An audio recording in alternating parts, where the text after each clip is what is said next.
pod bay doors, please, Hal. The pod bay doors are open. Welcome once again. I'm your host, Jerry Dean Roberts of ArmchairCinema.com and OverthinkingOscar.wordpress.com. Here with the gold standard and co-host, the critic, dare I say legend, from TalkMovie.com, Mr. Doug Heller. How the heck are you today, sir? No, it's not a joke. Moonlight won. Moonlight, Best Picture. You guys won. Probably the most refreshing thing I've heard in the last couple of years from the Academy Awards. Certainly wasn't Best Picture Green, the winner's Green Book. Oh.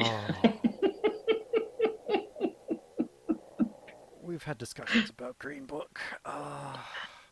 Welcome to our annual Oscar celebration. We do this every year.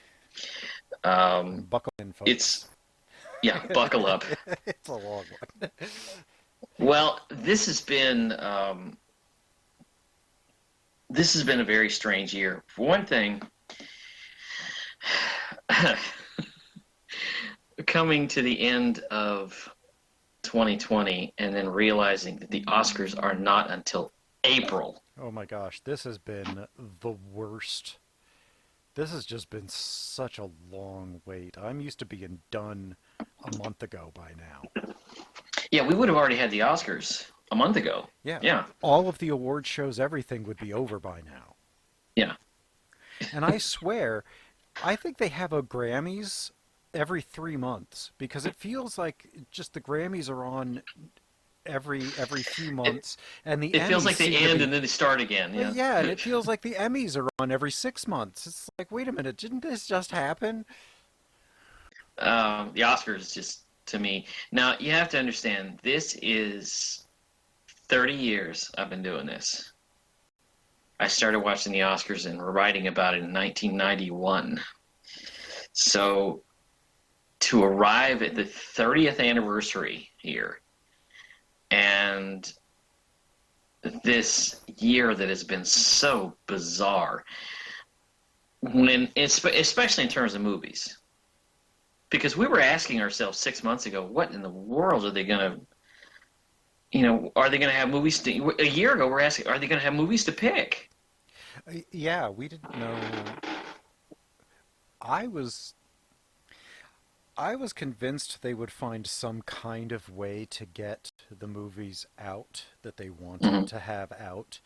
Yeah. But how they ended up engineering it was not anything like I'd expected. Right.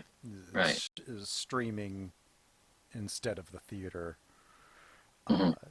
And I haven't been to a theater since February 26th of last year, of 2020. I haven't been since like the first weekend in March 2020. So it's been about the same. It sucks. And we're recording this on the last day of March 2021. And the only big screen I've done is we saw Tenet in a drive-in. I'm sorry. Which was a mistake. I did not like Tenet. I'm sorry. That was a big mistake. I think Tenet got the Oscar nominations that it got the nominations that it deserved. Yeah, but I'm glad that it wasn't like over-nominated just because it was the hyped movie of the year.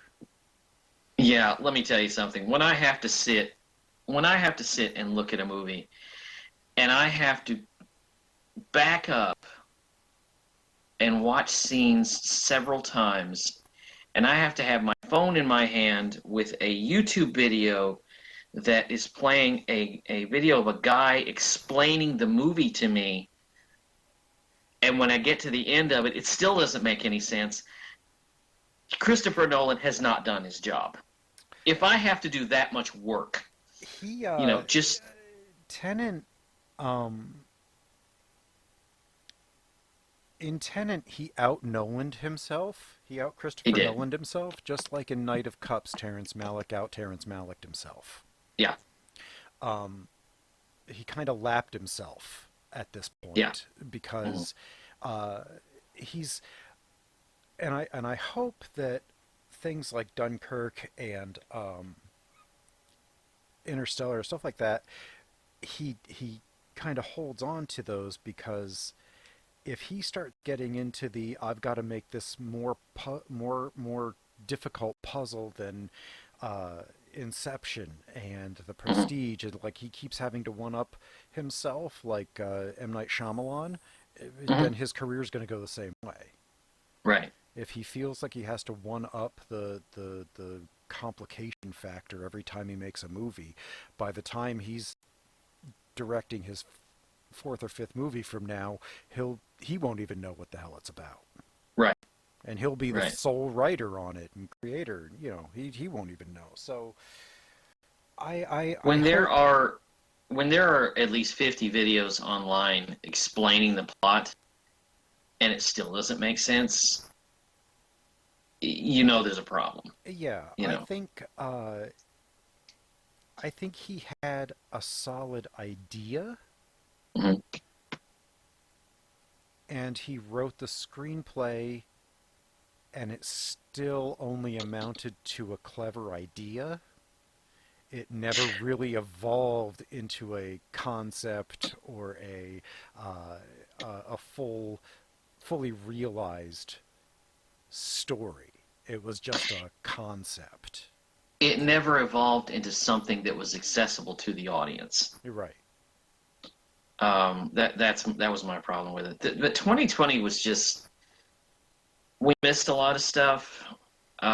Stuff got delayed. Out of it, I will say, came some good movies, some really good movies. I Mm-hmm. can't say that it was a great year because I don't have a lot to hold it up to.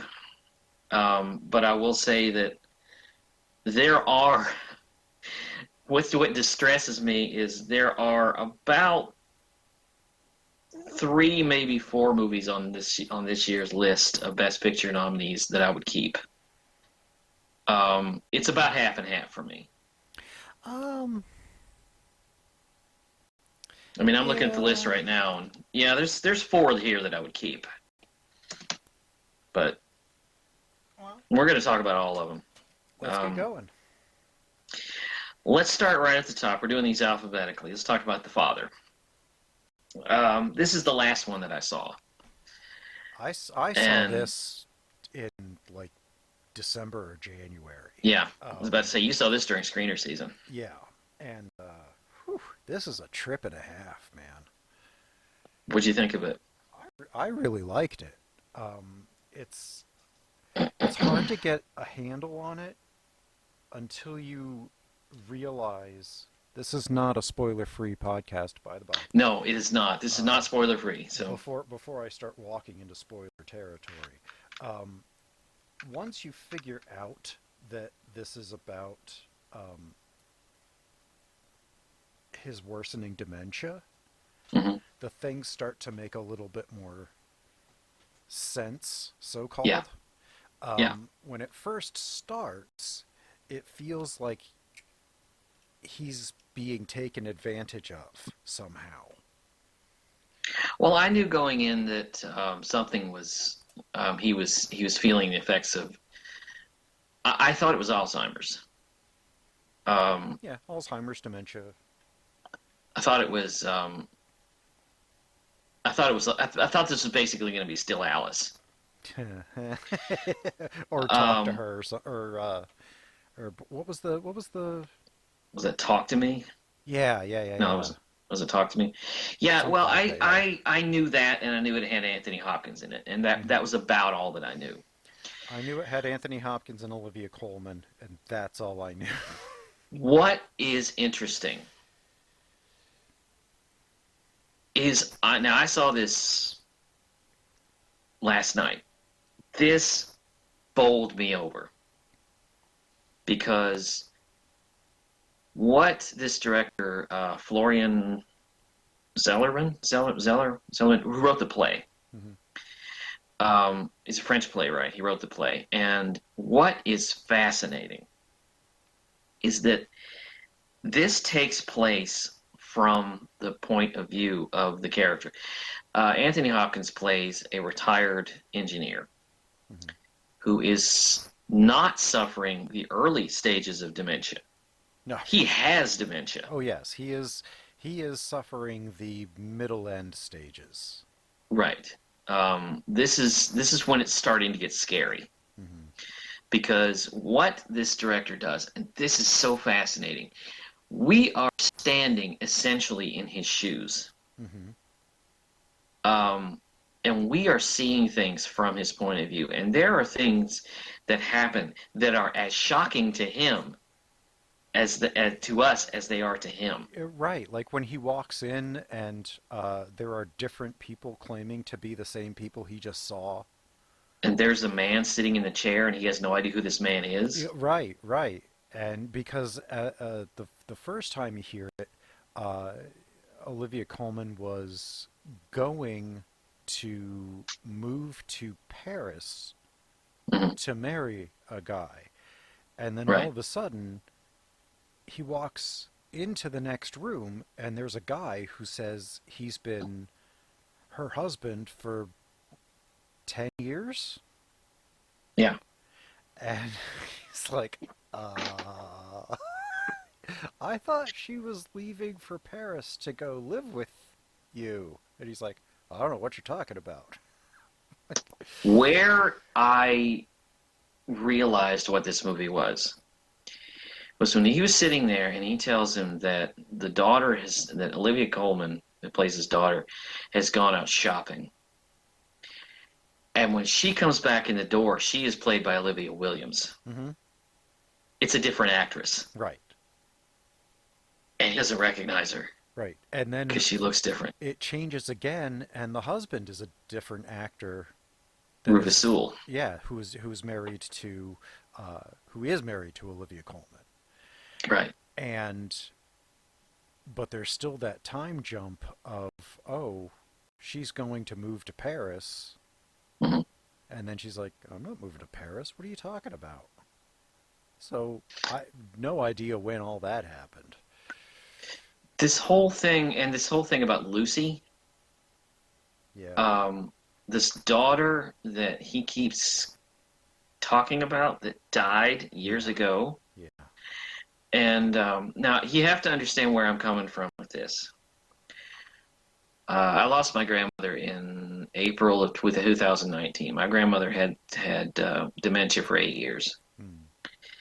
So I'm coming at this from a very familiar place Right.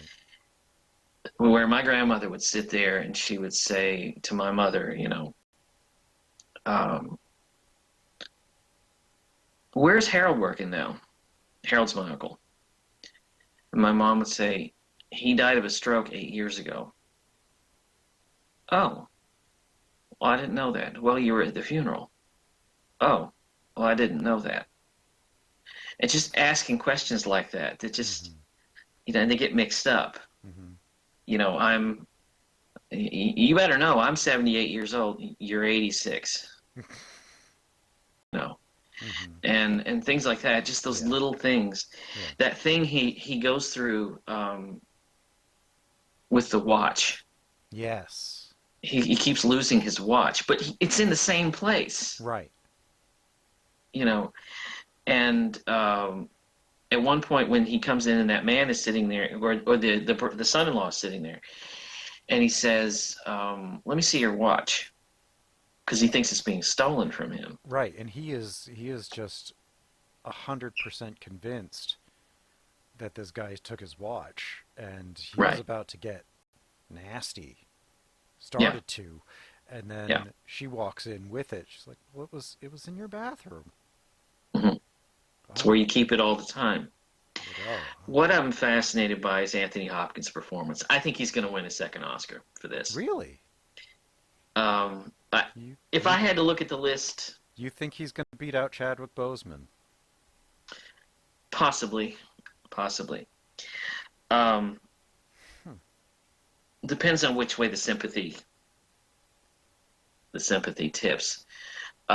Because this is a very, very good performance, Oh, a very brave performance by oh him. yeah, oh yeah. He is. It's kind of a naked performance in that it's a lot of naked emotion. Mhm. moments that other actors would kind of say, I don't want to do that. Yeah, but he goes full bore into it, and this really does show off how good he is, and Mhm. makes you forget that he did a Transformers movie. Well, I had forgotten that, but thanks. He did that for he did that for the grandkids. But he doesn't go for sympathy because I think he realizes that the sympathy is in the material. Right, He knows that you don't have to go for big moments. And but he does have a couple, he does have a few. He does have a few. and they're dynamic. Yeah. Um, when they're interviewing, well, when they're interviewing Olivia Williams as a nurse, Mhm. to be his livid nurse as opposed to his daughter, uh, Mhm. or that other woman that came in, and he Imogene basically, Poots. yeah, Imogene Poots, and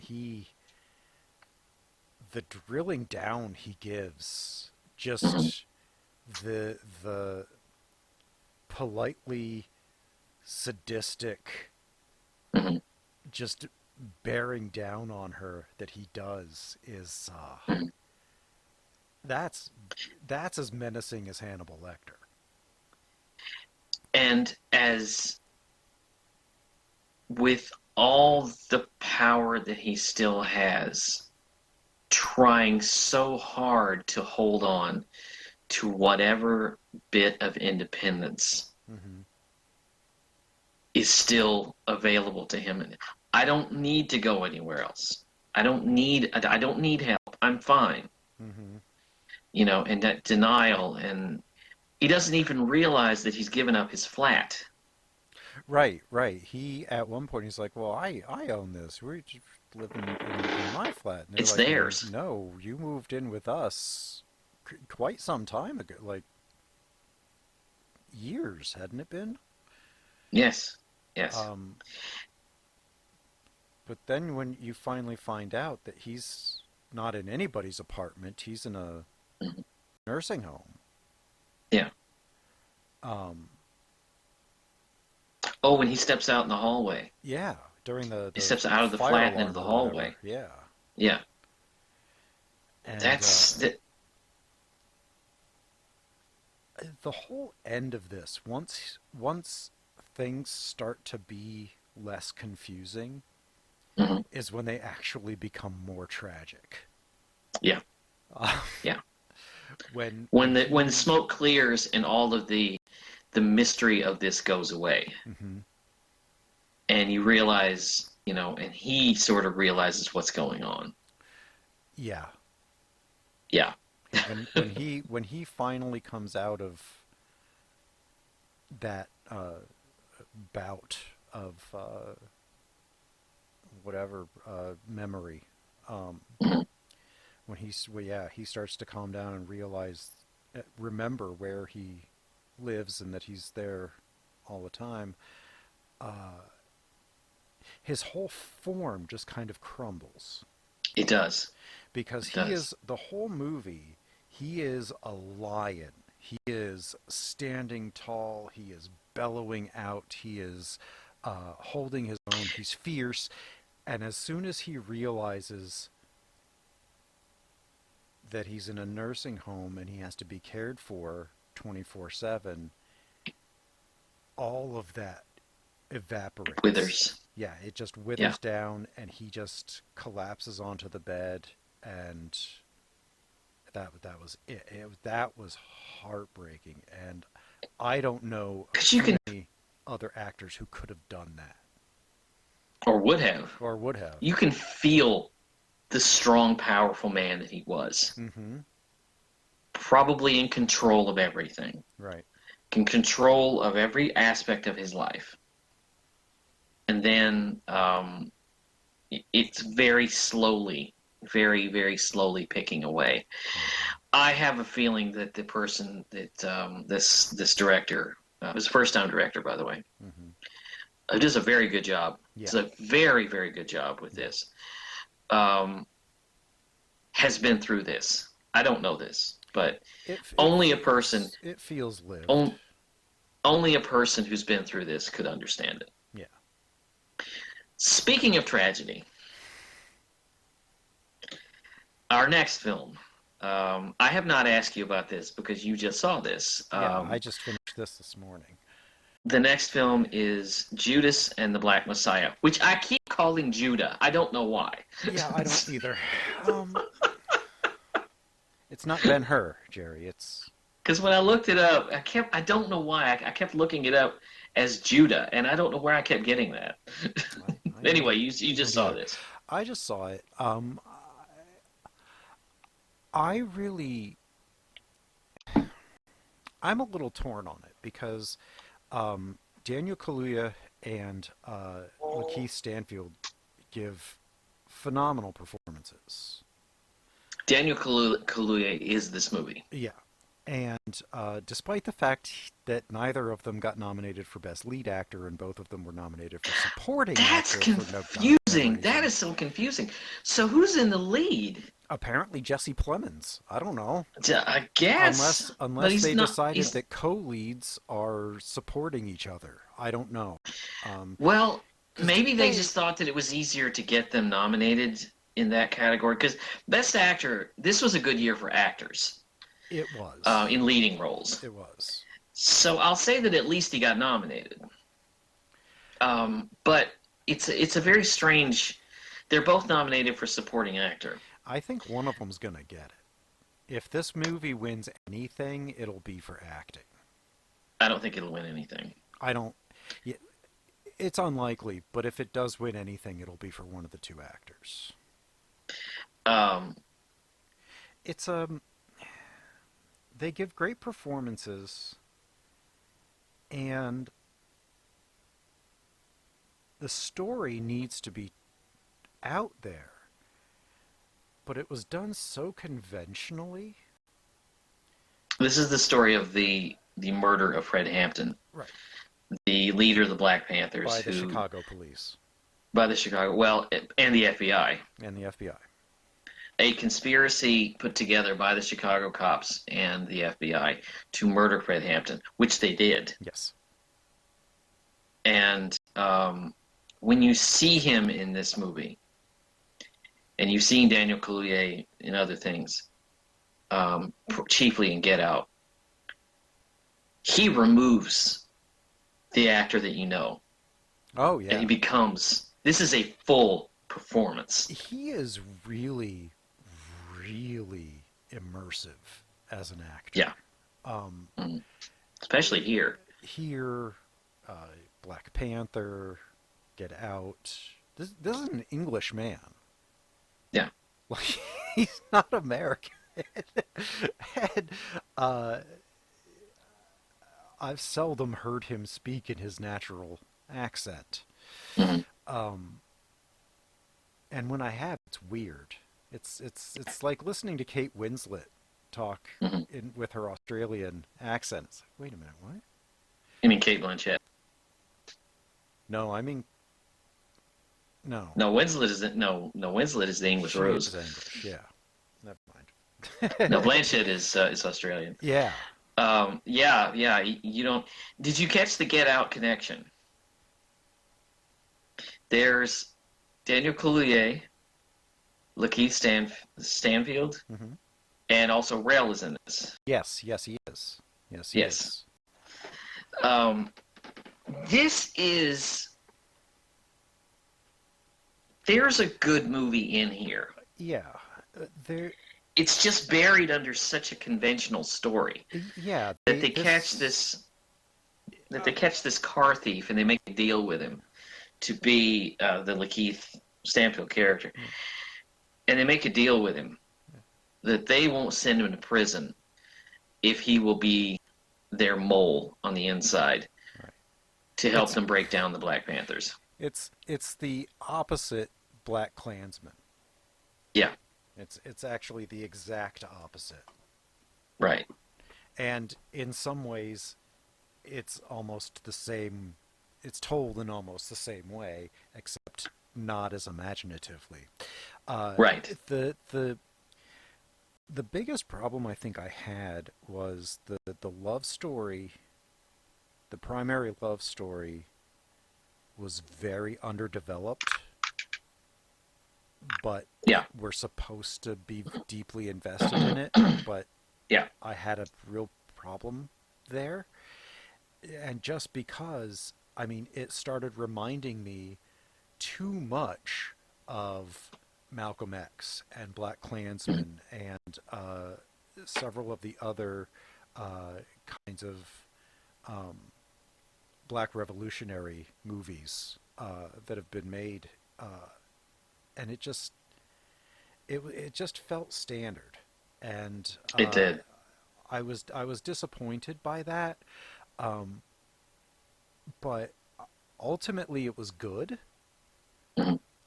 But I agree, there's a much better movie hiding in there that a better director or a better screenwriter would have been able to find. Or better focused, Hmm. because I think that this would have been better if we stayed inside the confines of the Black Panther Party in Chicago at the time and Right. let If we the didn't, powers come in from the outside. And you feel the presence of the cops and the FBI bearing down on them more than you see it. right.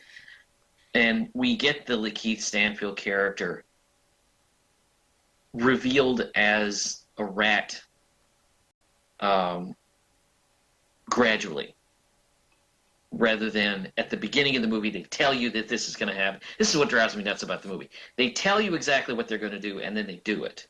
Yeah, yeah, And I would have been happier if they would have revealed that later in the film, so that I get some kind of feeling for what Hampton means to the party and what the party means to the community. right. It was too unfocused and genuinely tried to devote its time equally to stories that did not have equal weight. Right. Um, Throw out Martin Sheen. Throw out Martin Sheen, hell, throw out Jesse Plemons, uh, Martin Sheen plays J. Edgar J. Edgar Hoover Hoover in a under a ton of makeup in a really bad performance. yeah, it's and it's just it's basically just, oh, J. Edgar Hoover was racist. Yeah, we Yeah. know that. We know that. J. Edgar Hoover could easily have been just a shadowy figure in this, and it would have been much more effective. Right. If it hadn't spent so much time uh, bouncing around and not really giving us a uh, a lead character that had any kind of real presence throughout the Yeah, film, yeah, that might be how they got nominated for supporting actor, because the whole thing was edited around scenes and not the story. right. It's very kind of episodic in its setup and its delivery and its payoff, and all it all just feels so similar. It all feels just the same thing that I've seen before, so it was hard to get fully invested in it.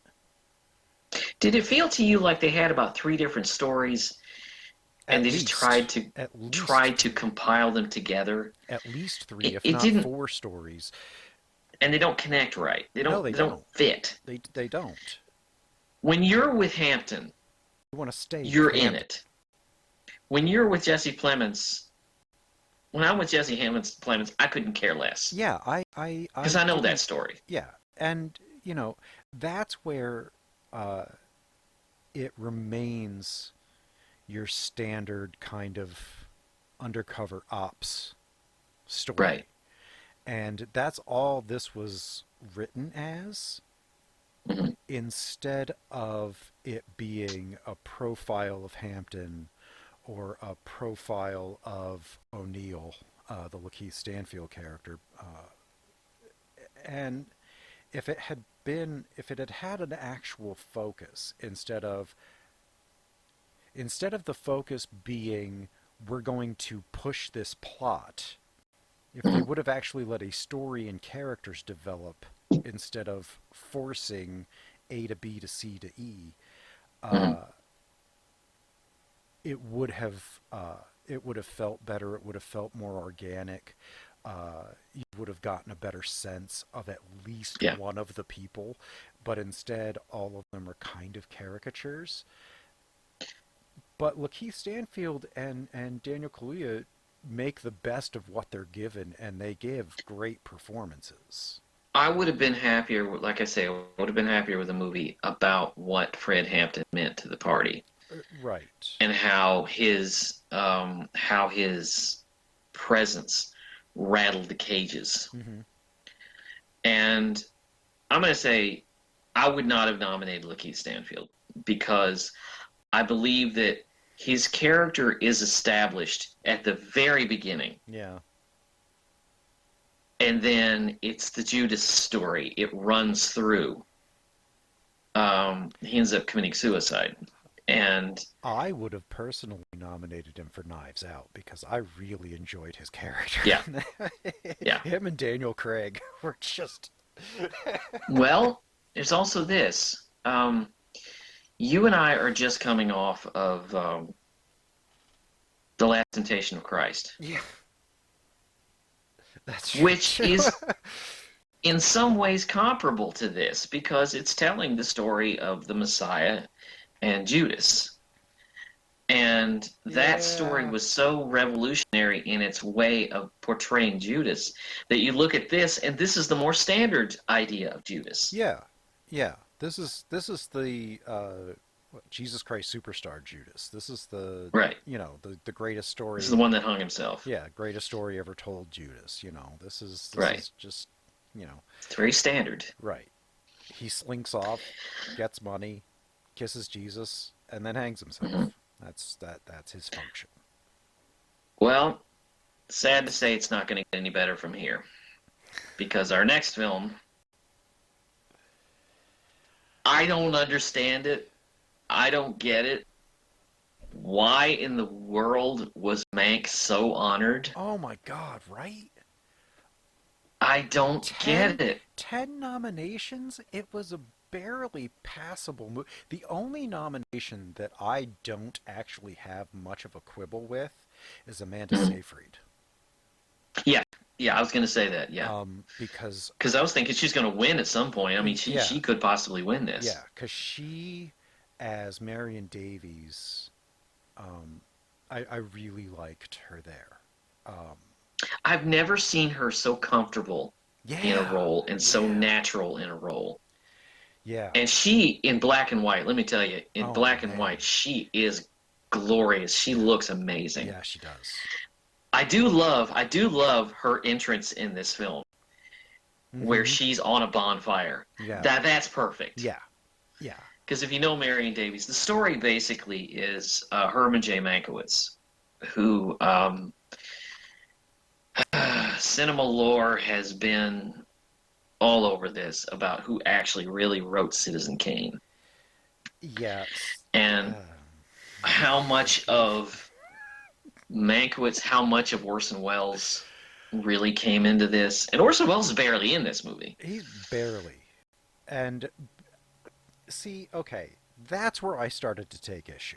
Okay, because I have I read was more books. interested in that. I've read books on, the um, creation of Citizen Kane and Yeah. what was going on around it, mostly from a uh, Wells favoring perspective. Hmm. But most of the things that I have read that are contemporary have Hmm. basically said uh, Wells came up with the story idea, Mank came up with the structure, and Mank Hmm. came up with Hearst. Yeah. And he wrote the first draft, but while he was writing it, they would send off the pages that he would do every day down to Los Angeles to Wells, who would Hmm. then rewrite them and telex them back, Hmm. and then they would work on it that way without being in the room with each other, but then rewriting their rewrites and everything like that. So it was a collaborative process. But you don't Um, really get that from the film. because they don't want you to believe that. Right. This is taking the position that Orson Welles built Mank out of something Hmm. when he didn't. Yeah. The original contract was he didn't want credit. And then he got Hmm. credit through arbitration, and he won his only Oscar Hmm. for this thing that he, by the end of it, Wells was rewriting it on set without Yeah. Mankiewicz. So what ended up on screen and what was on paper were not exactly the same thing. No. So, and it's hard to say during any kind of collaboration who gives what and how much, and Hmm. uh, but And then the story, the overriding story is that he's when a the film whore. came out, Hearst was this media press lord. Hearst basically ran the country more than the president, Yeah, and he was this media press lord, this multi-billionaire who in a time when nations barely had billions of dollars. right, Like, right, and he had his palace, his Xanadu like palace at San Simeon, hmm and when he heard about the film, realized that it was based on him, got so angry that he threatened to and did pull all advertising for the film from his newspapers yeah.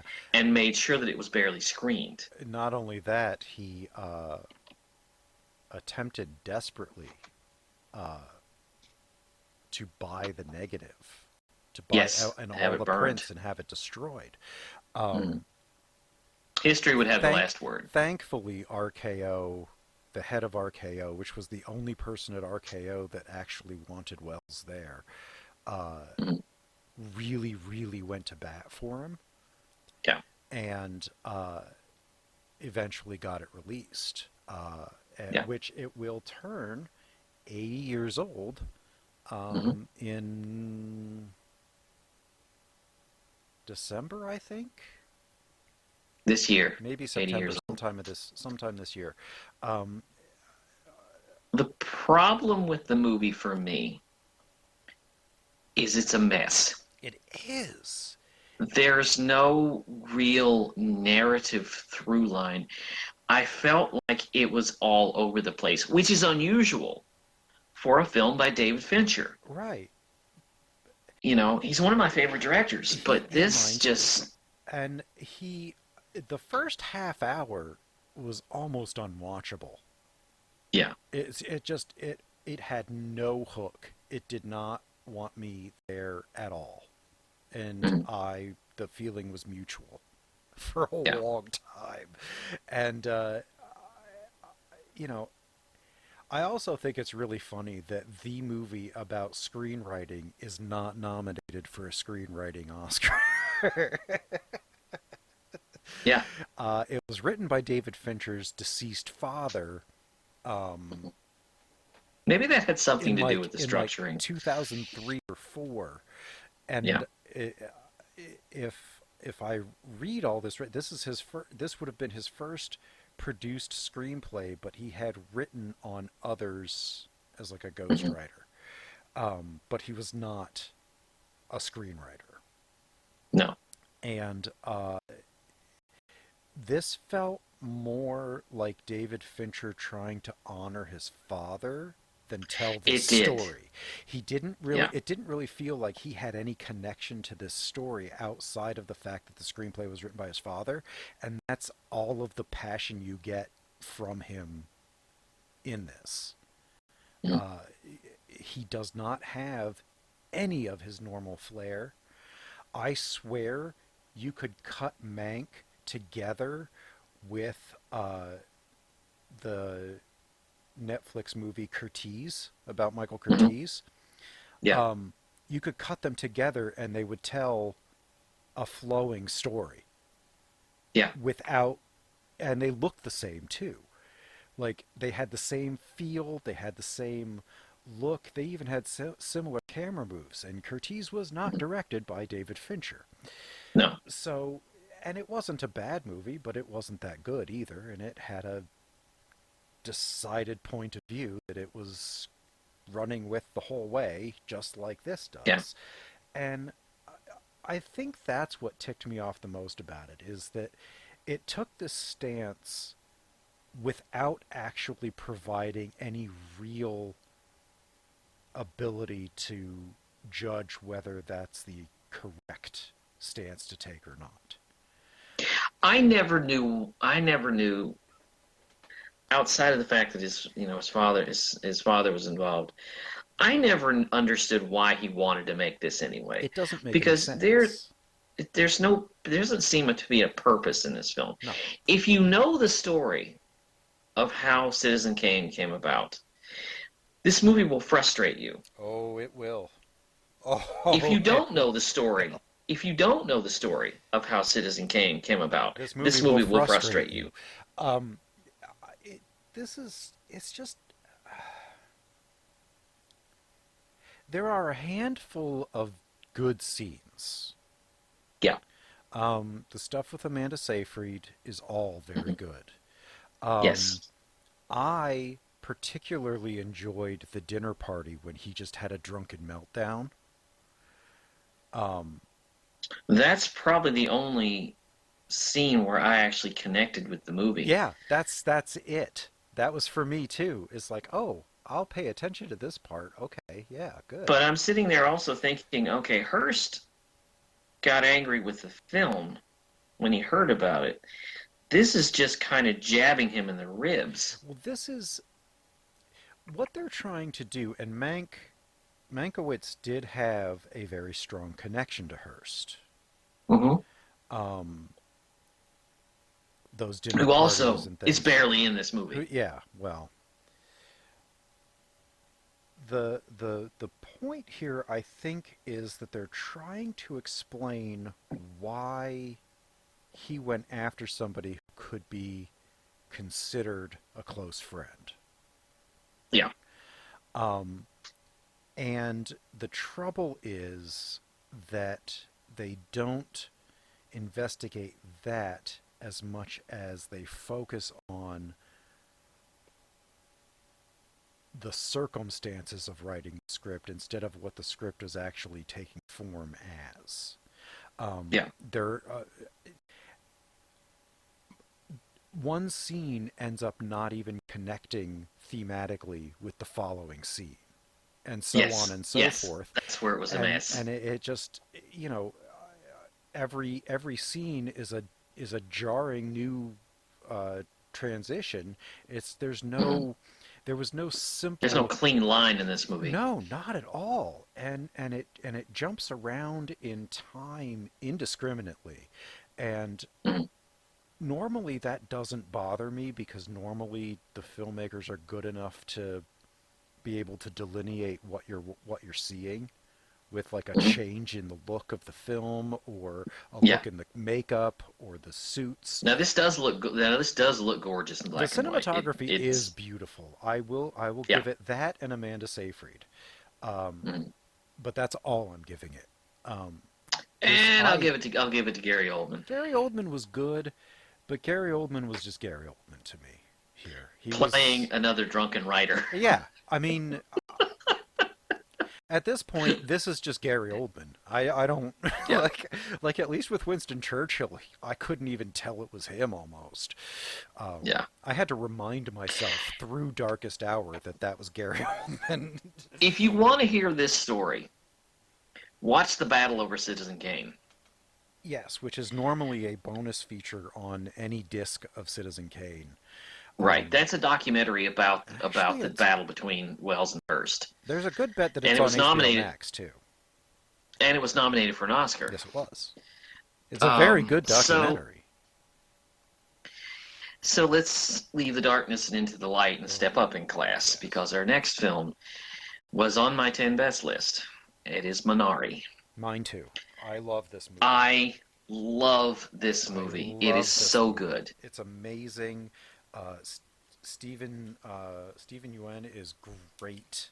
Um, Isaac Lee Chang? Is that the writer Mhm. director? Um, Yes. Beautifully written story, amazingly directed, gorgeously shot, and it's Mhm. not up for a cinematography No. Oscar, and it honestly should be because I have never seen your area look that good. Well, and it is beautiful country. But I will say that I will tell you this. It's usually I'll tell not you filmed as this. such. If I had to give it one more nomination that it doesn't have, it is for the performance of Yen Lee Mm. as the wife. Hmm. That's the only one for me that's I missing. don't really know why she wasn't nominated. I thought she would be. She should have been. Um, they nominated Stephen Ewan and they nominated the actress who played the grandmother, of Yes. course. Who was This really, really story, good. I really liked the grandmother.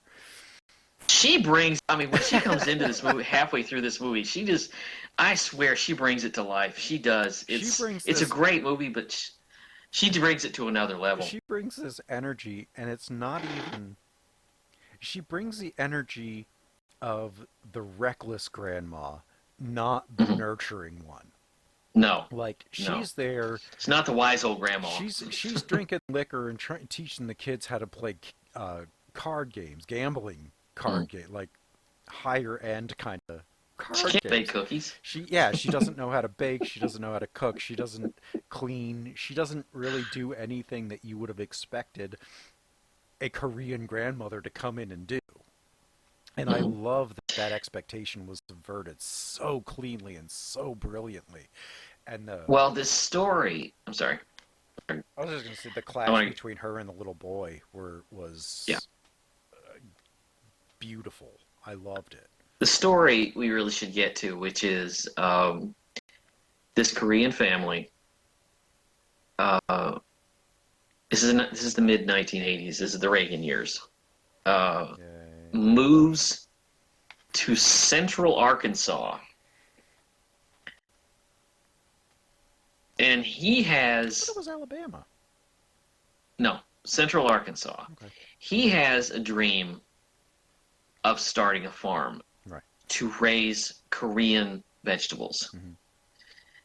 It's his dream, not hers, No. because the wife is at all times so brokenhearted Yeah. because she feels like he's ruining them. And the kids have needs, the little boy has needs, Hmm. and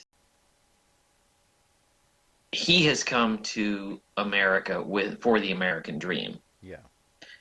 and realizing that it's not as um, it's not as glorious and instantaneous as Reagan's political ads made it out to be. Right. Um, and it's all of this family drama Hmm.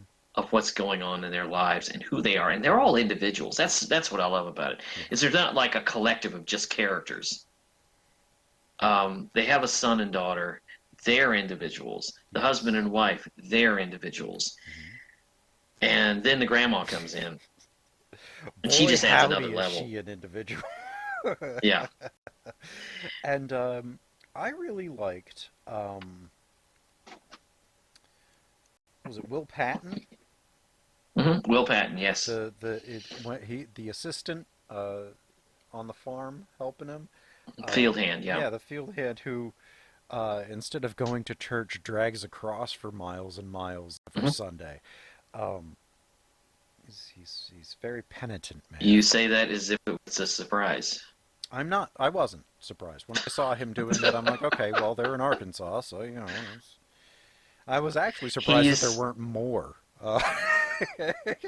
he's very much a man who has left his sinful life behind and has become he's the tent revival type, Yeah, yeah. speaking in tongues, and he's given up he's given up liquor, he's given up smoking, he's given up But I will say that unlike most people who live like that, he actually also believed in what he was doing and practiced right. it. He is working for an immigrant. Uh, Yeah, he is when he showed never up, he yeah, never says anything racist. He never says anything disparaging. In fact, he's one of the biggest cheerleaders.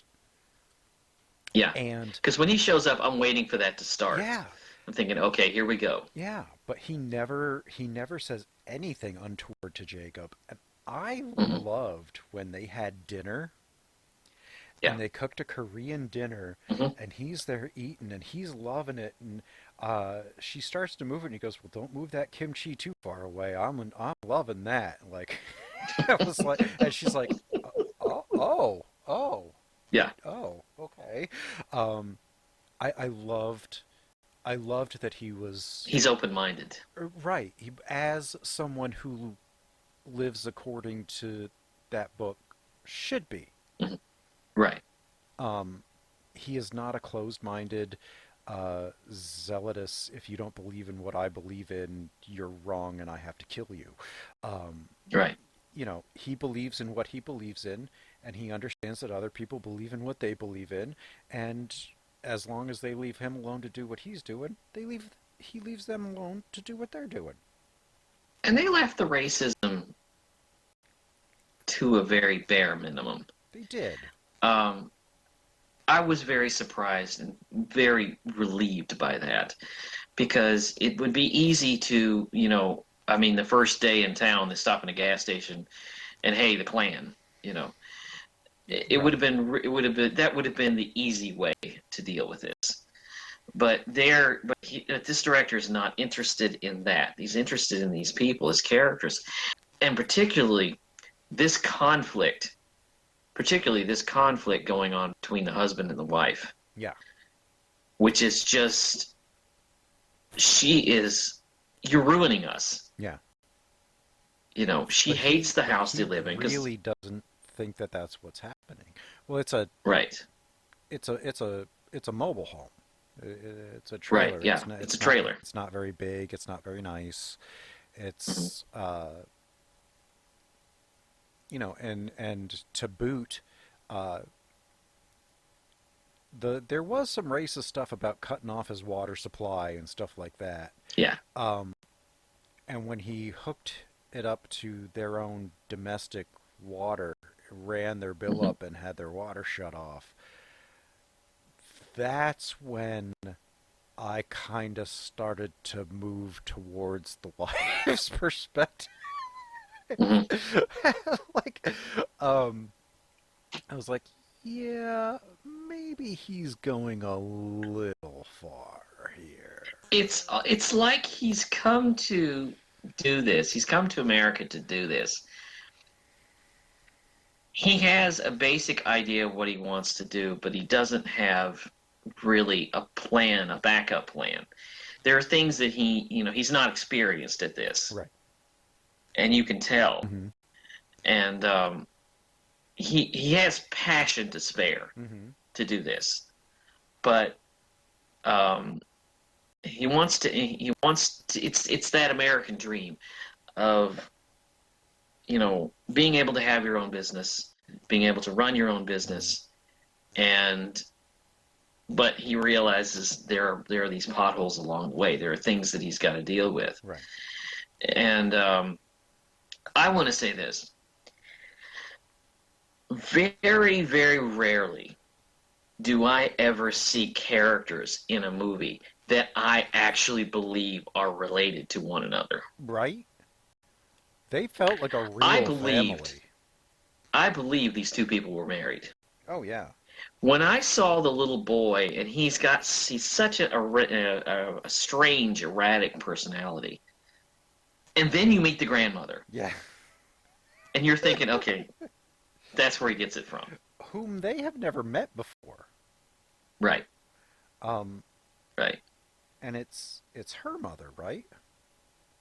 Right, right. Um, She comes in, and it's like you're expecting this fountain of wisdom. You know, she'll take care of the kids. She'll give them advice. She'll care for the mother when she's worried. No, no, no, none of that. nope, none of it, none of She's it not any of at that. all. She's one of my favorite grandmother characters. She's the smoking, drinking, Hmm. um, Gambling. yeah, gambling. I can teach you things that will help you in life, but only if you want to lead a really sketchy life. Well, knowing the geography of where they are, I know that the grandmother eventually is going to end up at the bingo hall. Oh yeah. You know, you just know they're dotted all over the place. So Now, is this based on a true story from Lee Isaac I Chung? have no idea. I have no Because I idea. know he grew up the son of Korean immigrants on on a rural farm in Arkansas. So Hmm. I don't know if he's the little I guess boy, partially. or if this is just a taking, I guess, an experience and fictionalizing it. But the only thing that I think,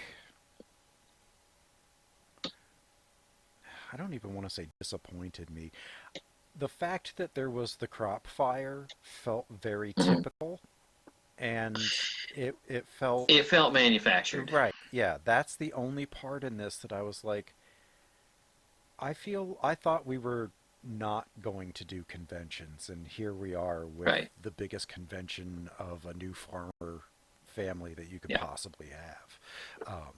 I mean, it's a miracle it didn't happen in Sounder.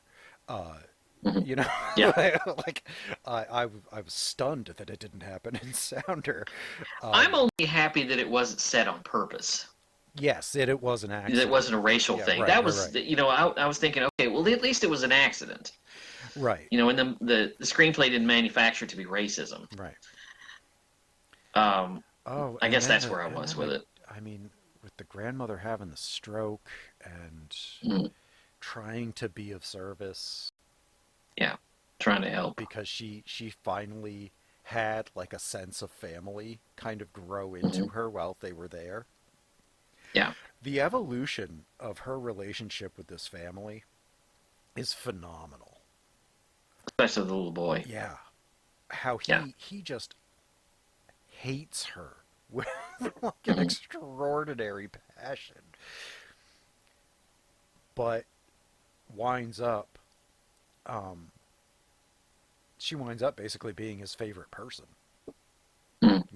It's a really through not through any of the normal, like she doesn't try to like make dinner or something like that. Yeah. She just tries to win him over with her own personality and charm, and she does because she Hmm. is a very charismatic woman. Right. Um, I love that she's nominated.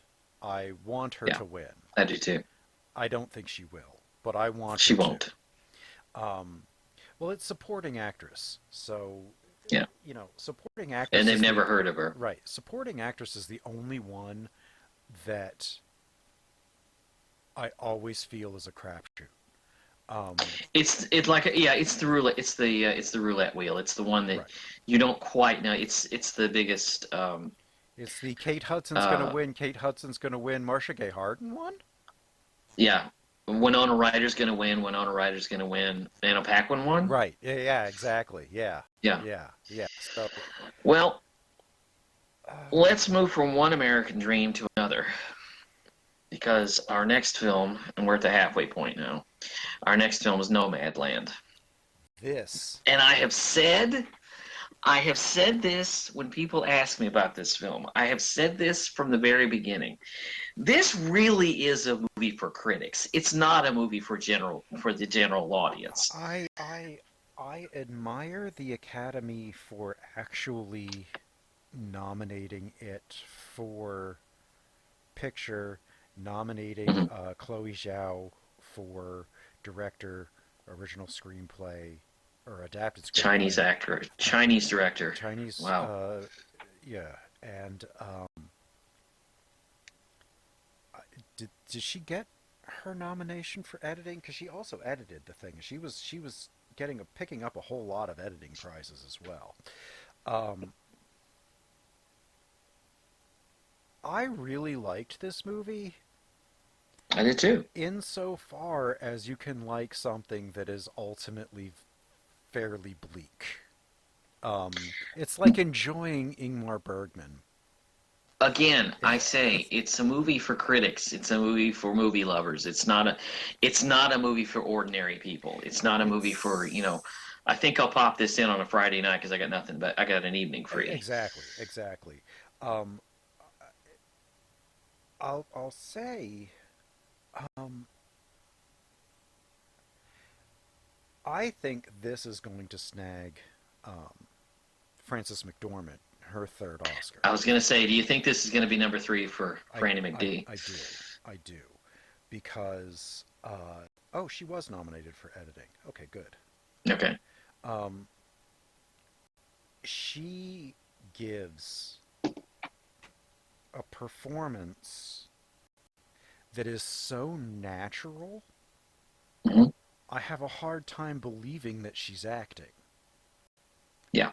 Like, she is a fully realized human person that is not Franny McDormand.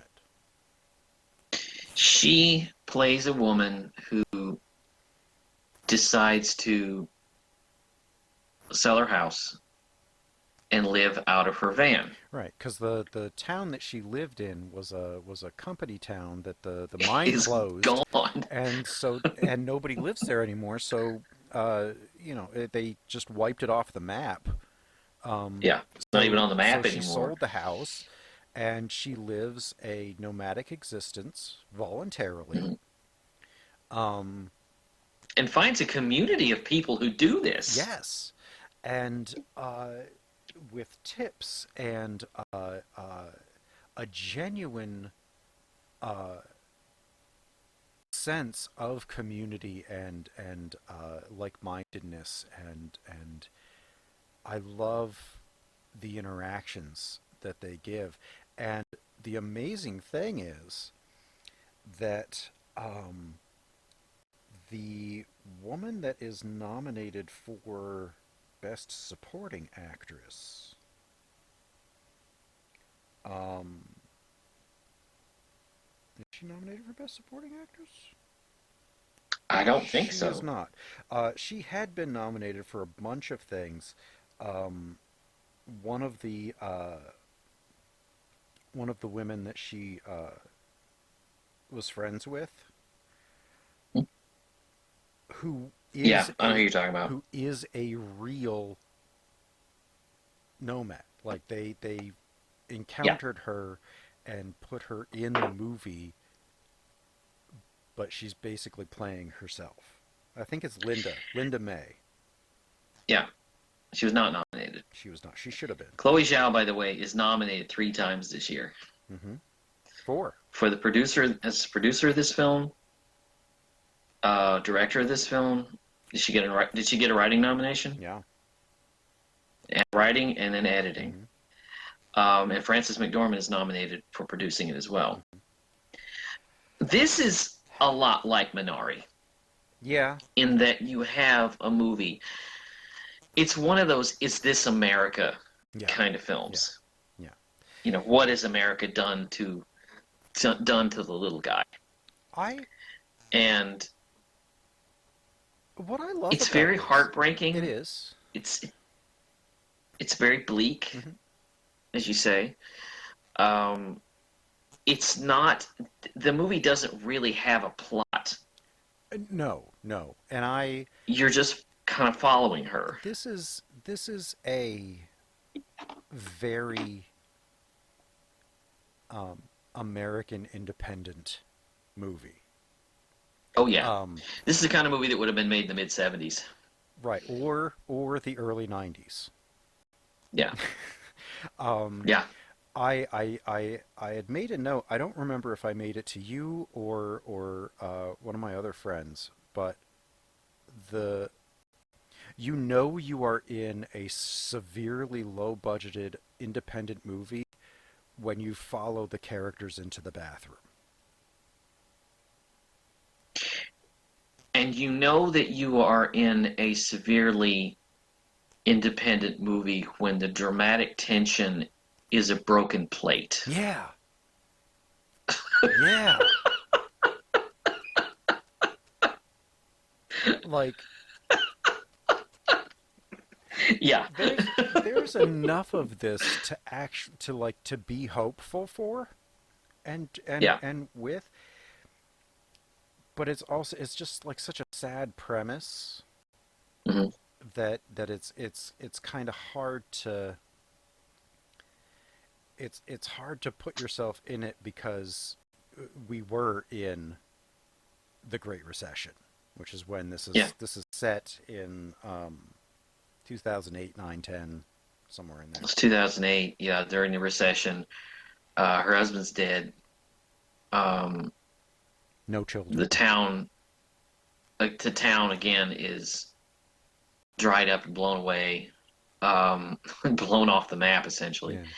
And she just decides that she's going to live this nomad life. What surprised me was just that giant community of people that she met. There's a how-to video that she watches Mm-hmm. on how to be a nomad. Mm-hmm. Just how to and all of that stuff. And I'm There thinking, was even a live tutorial about what kind of bucket you should have right, for your right. bathroom. And what surprised me was, and not that the movie needed to be any darker or more grim, doesn't fully deal with just exactly how dangerous this is. Yeah.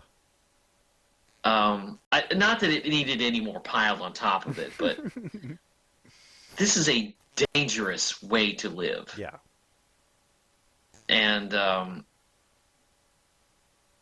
I think the movie, but to say that, I'll say this: the movie, it's dark enough. Right. It doesn't need to be.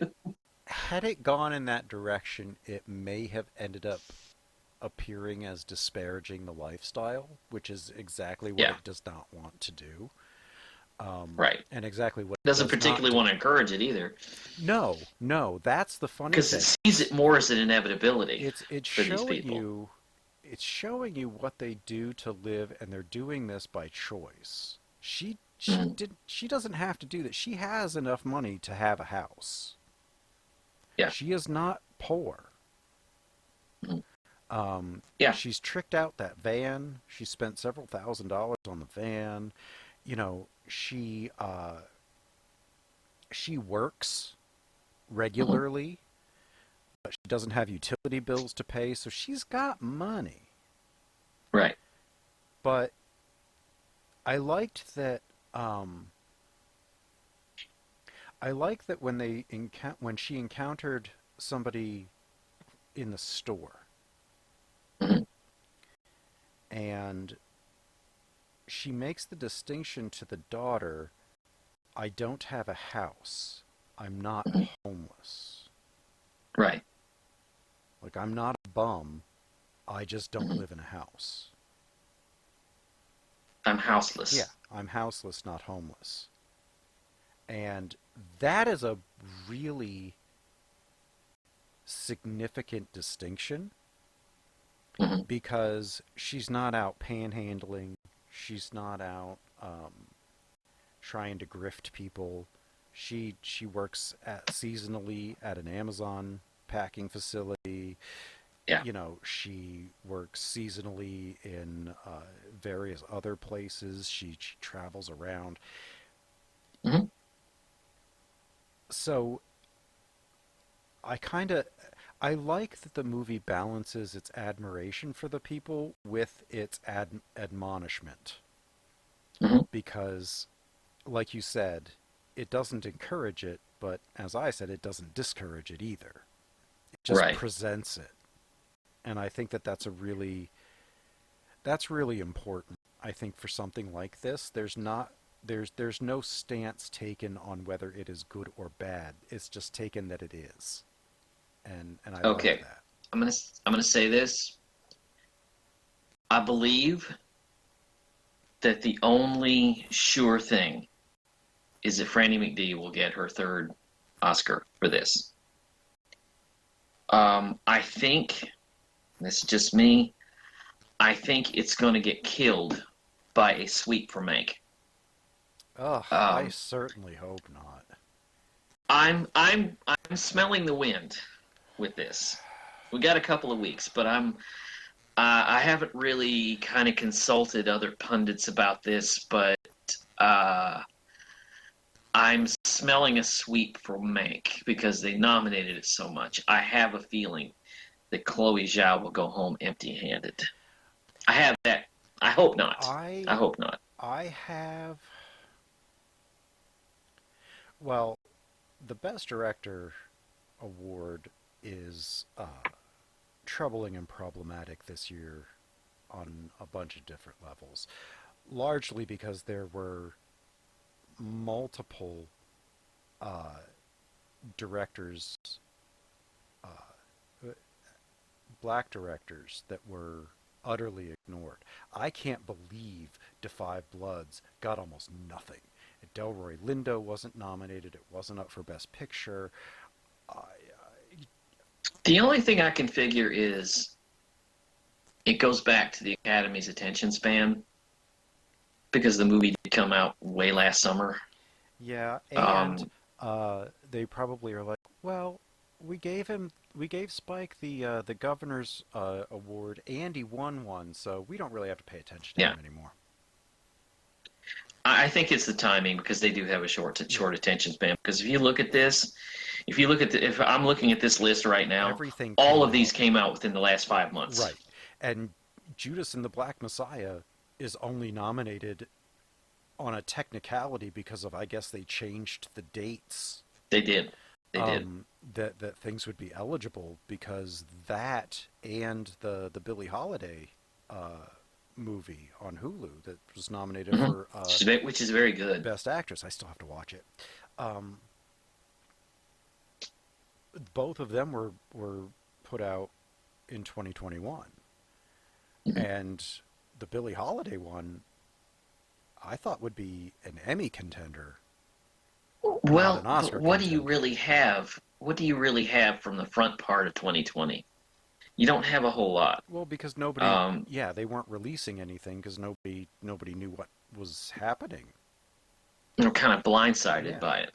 Um, I think if I'm looking at this list, there are only two films that are possible contenders to win Best Picture, and that's Mank and Nomad Land.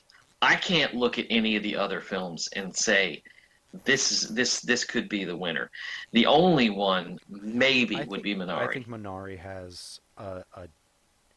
I would even say that it's better than a dark horse chance.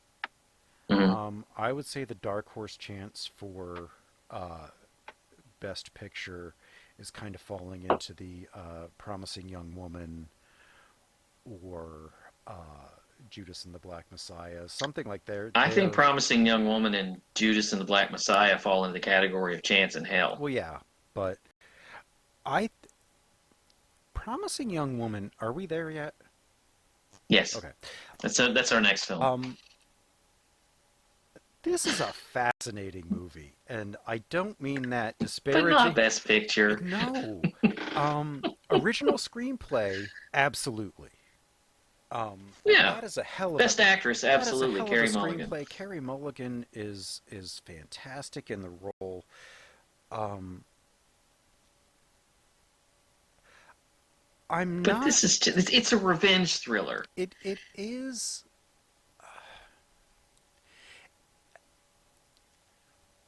but it doesn't know what kind of revenge thriller it wants to be. Because first it starts out Yeah. really, really generally, and then something happens that kicks it into specificity. So she And then is. it has an ass kicker of an ending. I mean, the third act is what made this movie for me. The first two It's acts, the reason it got nominated. yeah, the first two acts were so standard that I'm like, why is everybody going on about this? And I saw this back during screener season, So did I. pretty early after we got access to it. Actually, I was one of the first people that I was aware of online, even that saw it, uh, Mhm. and I I was just kind of sitting Did there you like, get confused about? Did you get confused about while you were watching it? It's like I don't really understand what kind of movie this wants to be. exactly, yeah, because it starts off with an interesting premise that it never follows through on, which is Right. her pretending to be blackout drunk to lure Mhm. creeps and teach them a lesson about consent, Right. which I liked. When I thought that that was the whole premise of the movie, I'm like, okay, that that could work for a fun kind of action But then movie. you realize it's a revenge thriller. Right, and then there's a personal aspect to it that a friend of hers was sexually assaulted, Gang raped yeah, and ended up during killing. a. I think was it a frat party or was it a? It was a party. They were in medical school. Um, it was reported, but it was brushed under the rug because they said, "Well, do you really want us to ruin the career of this promising young man?" It's like, well, what about the career of this Yeah. promising young woman? Yes, ruin the man. Yes, and the one thing there were a few instances that I really liked Carrie Mulligan's answer Mhm. to when she told the dean, her former dean, that her Mhm. daughter was at the same kind of party that her friend was, but she's safe there, right? You trust them. She didn't do I. that, but that manipulation to force that realization on the woman, um, I mean, it's harsh, It's but it's well necessary. intentioned. Yeah. It's well intentioned, but it's one of those scenes that you feel it's written. Oh yeah. You can feel the writing. Hmm. You think, okay, nobody in the history of the world ever did anything like this. And it's one of those things you're sitting there thinking, okay, it's a clever scene, but I don't believe a moment of it. Hmm. My thing is the whole arc of this film is basically um, the whole arc of this is men being able to get away with this. The boys will be boys aspect of this, Right. This is like and Me the Too the victim never movie. being taken Right. seriously. This is Me But Too the movie. the thing is, you never have, for a long time, never have any idea what kind of movie this is trying to be. Right. Not until I'd say I don't know halfway through. Halfway through, when she ends up in the dean's office, that's about the time you figure out. It's like, okay, I kind of get it now, When because she it keeps finds out, shifting yeah, gears. when she finds out about the video that was made of her friend being Yeah, raped, um, that's when there was an actual focus yeah. and a clear-headed focus. And even that dropped away when Bo Burnham came in. Mhm. But then when she sees this video and hears his voice on the video, um, that changes everything. Yeah. And um, The guy she's interested in. yeah, um, and that kind of sets this final plan into motion, which, I mean, talk about intricacy. I mean, Yeah, so first of all, I think she's going there to murder the guy that raped her friend. right. She's going as a stripper to a bachelor party Mhm. in this cabin out in the middle of nowhere. Her plan is to get him up to do, I don't, I guess A sleep with private, her a and private private show. dance, whatever. And she's gonna drug him up and kill him after she Mhm. tells him who she is and why she's doing it. Unfortunately, he figures it out and strangles her. Mhm. Dead, Smothers her with a pillow. dead, dead, dead. And there is still a whole third of the movie to go. like Right. like when Bo Burnham came in and everything started looking happy, I'm like, oh no, we are way too early in this movie for things to work out for her. Um, and Well, then and the her problem is plan when just kind of locks into place after that, and eventually all of the people that were involved in the rape and her death are arrested at the wedding, which was yeah, kind of beautiful. Um, it's one of those things that it's really exhilarating while you're watching it, but the moment it's over, you start thinking, okay, it kind of starts to fall apart in your mind right. as because the logic of the whole thing doesn't work. Look, let me put it this way: it's an it, I don't want to call this an entertainment because of the subject matter. Right, I right, am right, very right. conflicted because it is trying to put together a revenge thriller, which is an entertainment, into a dead serious subject that needs to be addressed. Hmm. I will say this: if you want a movie on this subject, you need to look up a documentary by Kirby Dick called The Hunting Ground, Oh yeah, that was just from a few years which ago. deals Yeah.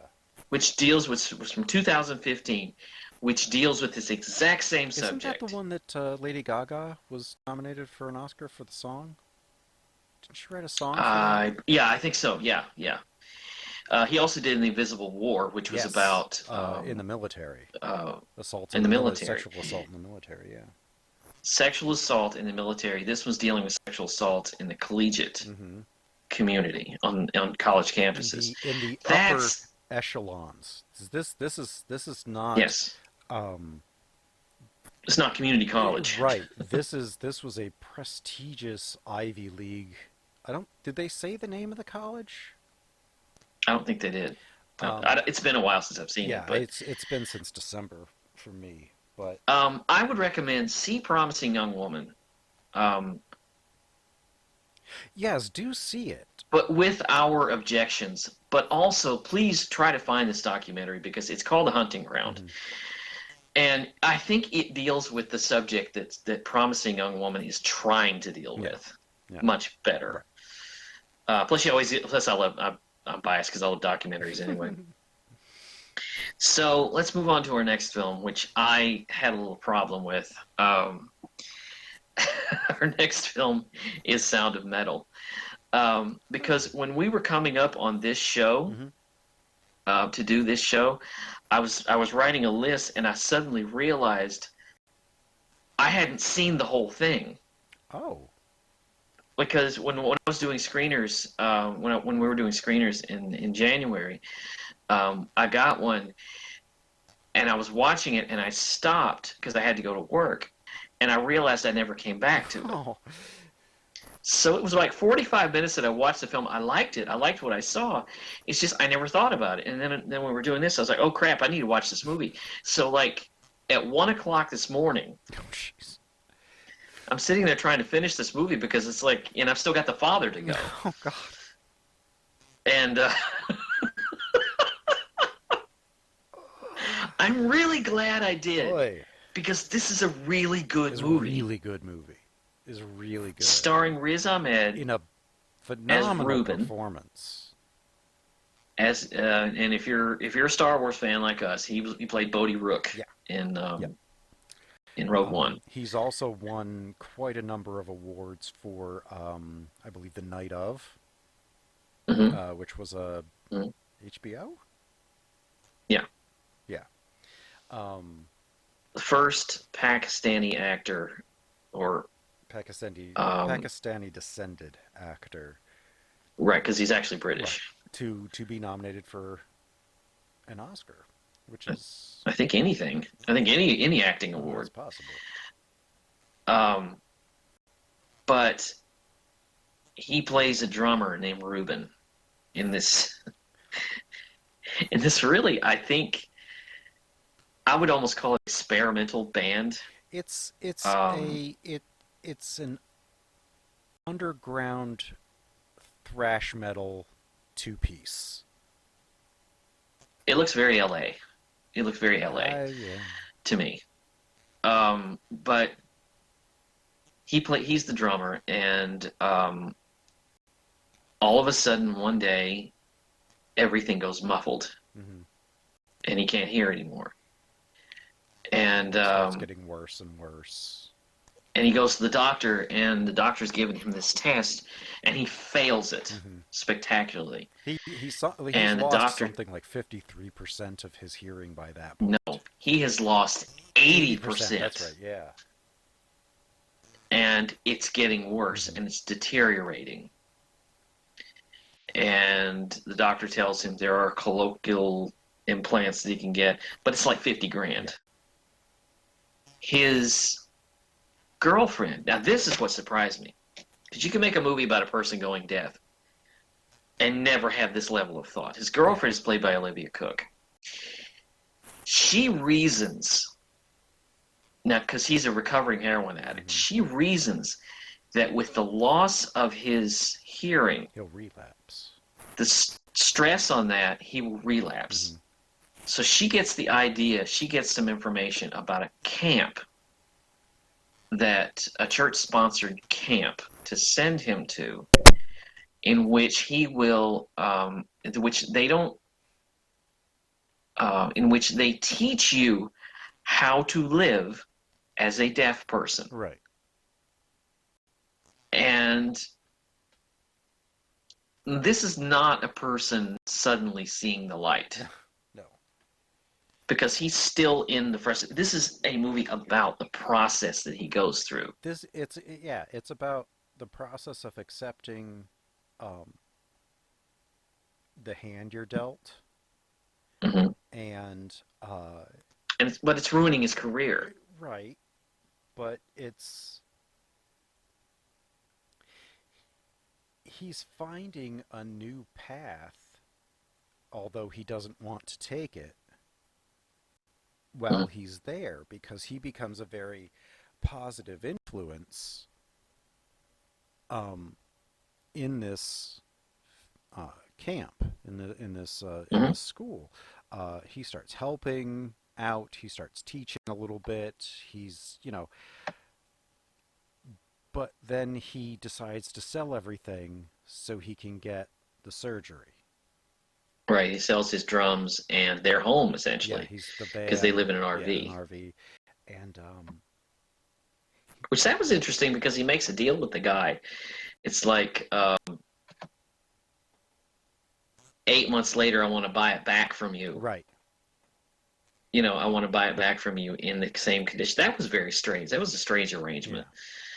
But he sells it, it's and he basically gets the collateral for a loan, I guess. right, Um, which never works. he, but he, he gets the end of the movie. I don't want to give it away, but the end of the movie is very emotional. very. It's very much like The Father Hmm. in a lot of ways. It's about a person who is losing something. And Um, coming to grips with that, and the final thing that he does yeah, is beautiful. yeah, it Um, is. it's This film got three. I'm sorry. okay. Go ahead. I was just gonna say This film got. go ahead. I'll shut up for a second. Oh, we both did that. Now I don't remember what I was gonna say, so go ahead. This film got three nominations, all three of which it deserved. Yes, Um, probably should have gotten a I few don't more. know. Well, it got three key nominations Hmm. that it needed to Yeah. get. One was for Riz Ahmed. Yes, thankfully. The second is for Paul Raci, Yeah. who I've never seen before. Isn't he an Um, amateur? as the I've never seen him before. I don't think he's an actor. I think both. I don't think he's. Let me see.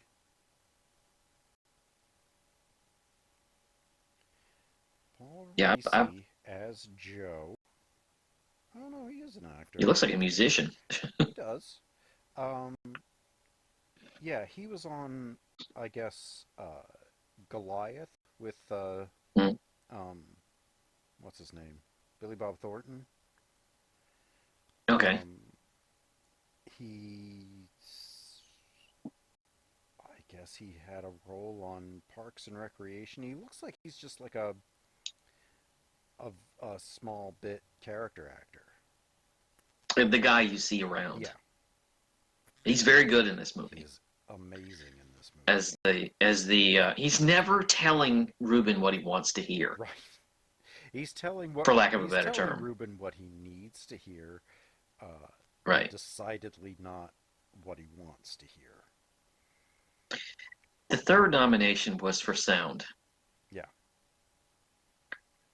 This movie, just like The Father, gets inside the mind, inside the head of a person who has a condition. Hmm. The sound design in this, when you hear the muffled conversation, and then it comes out of the conversation when Ruben is, it comes out of the muffling when he's using that computer to be able to understand what is being said Hmm. to him. Hmm. So we hear it. Hmm. Um, the sound design in this movie is unbelievable. I love the fact that the movie recognizes that when deaf people are together, there might not be a lot of Yeah. sound Yeah. Yeah. Yeah. Yeah. because they're in a classroom and there's 30 people in there and there's no sound except for their hands or something, or a chair moving Coughing around. or But moving. Yeah. Yeah. Yeah. usually when you have deaf people in a movie, they're speaking, and it's that inflection of a person who is speaking but they can't hear, like anything, Marley like Matlin. Marley Yeah. Matlin. um or and deaf people don't speak to each other when they're together They vocally. sign to each other. It's signed to each other. Um. um but I love just the way they use sound in this, Hmm. just the way they use it. When you hear when his sound, when his hearing starts to go, it happens all of a sudden, Hmm. and it's like this loud ringing, Yeah. and he hears muffled voices. Yeah.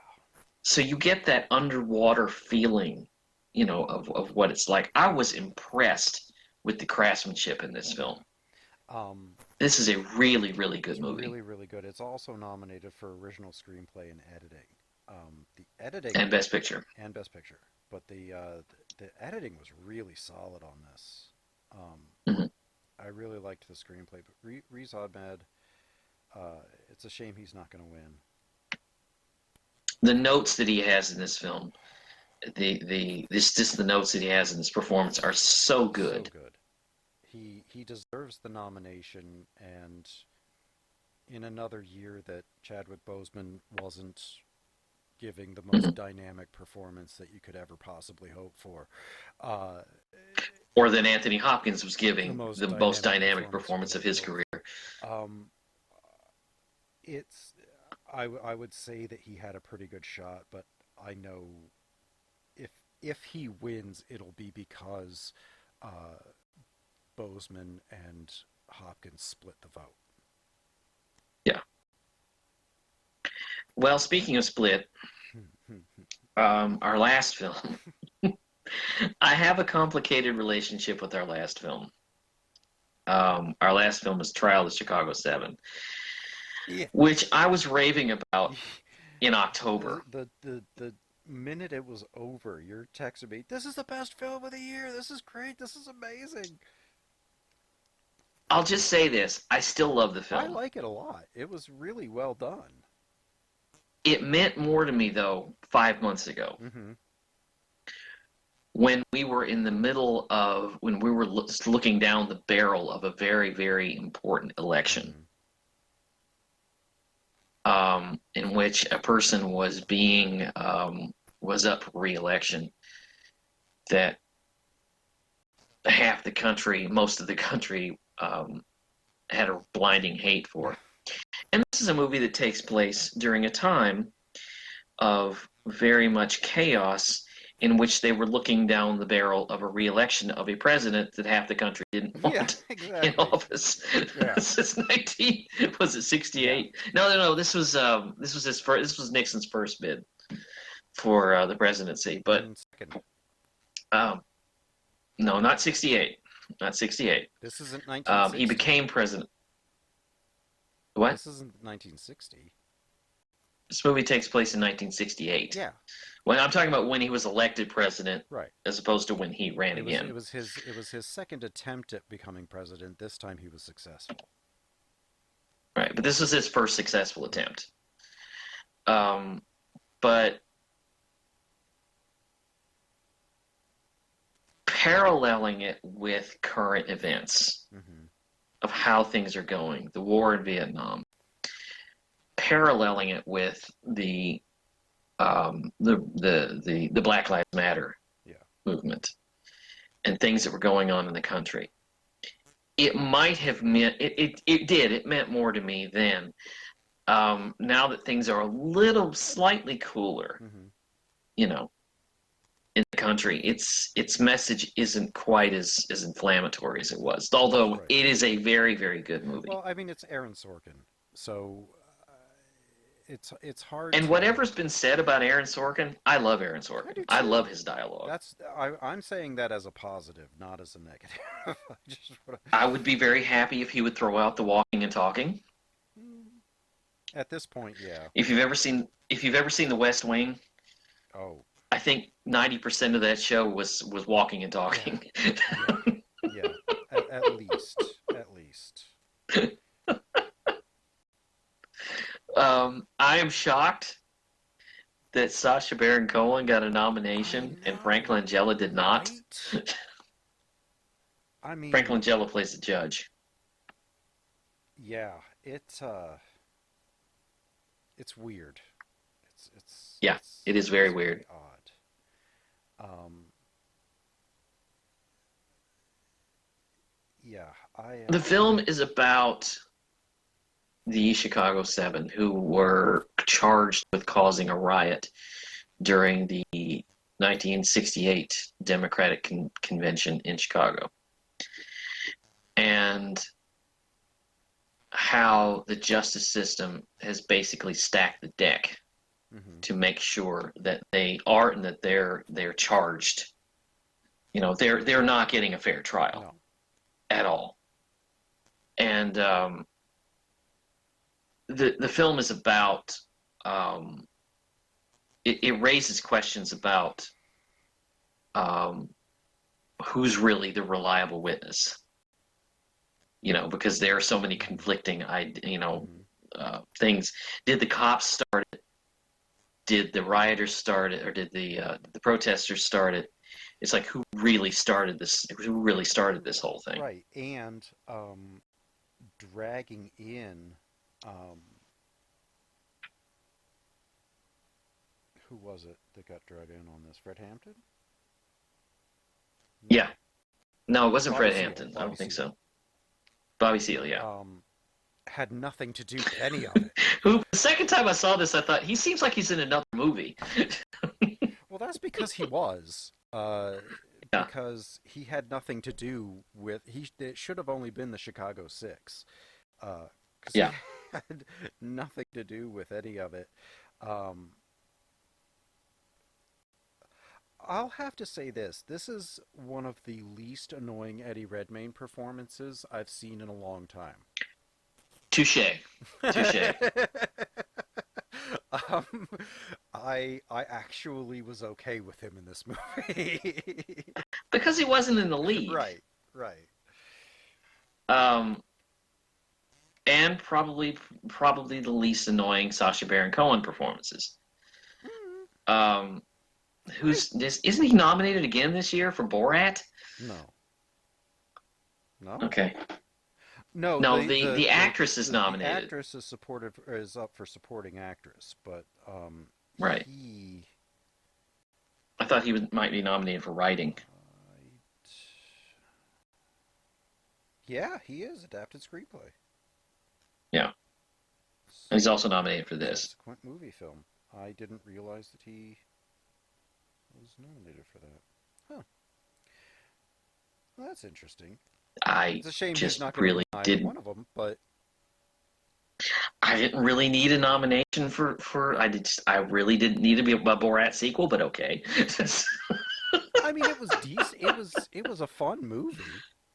I mean, Yeah. I enjoyed it, but I mean, Why is this actress nominated? I don't even get that. and well, because of the I think because of the comedic performance she was able to get out of that, um, she was very good. Um,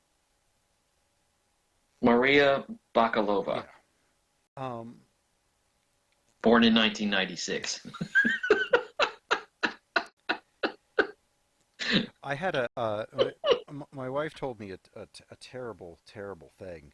Um, Somebody she knows went out and got carded, and she handed Mhm. her ID to the bouncer. Bouncer took one look at it and handed it back, and she goes, "Well, that was quick." And bouncer replies, "It started with 19." And I was like, "Oh, Yeah. everybody who was born in the 20th century is legal now."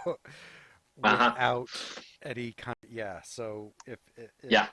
we are now relics of the past century. If you were born in 2000, you are this year 21. Yeah, yeah, yeah. My son's 17, which Mm. doesn't feel right, but you know.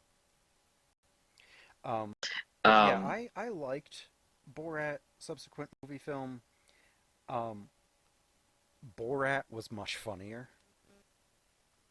because it was so unexpected. okay. Um, I loved Borat.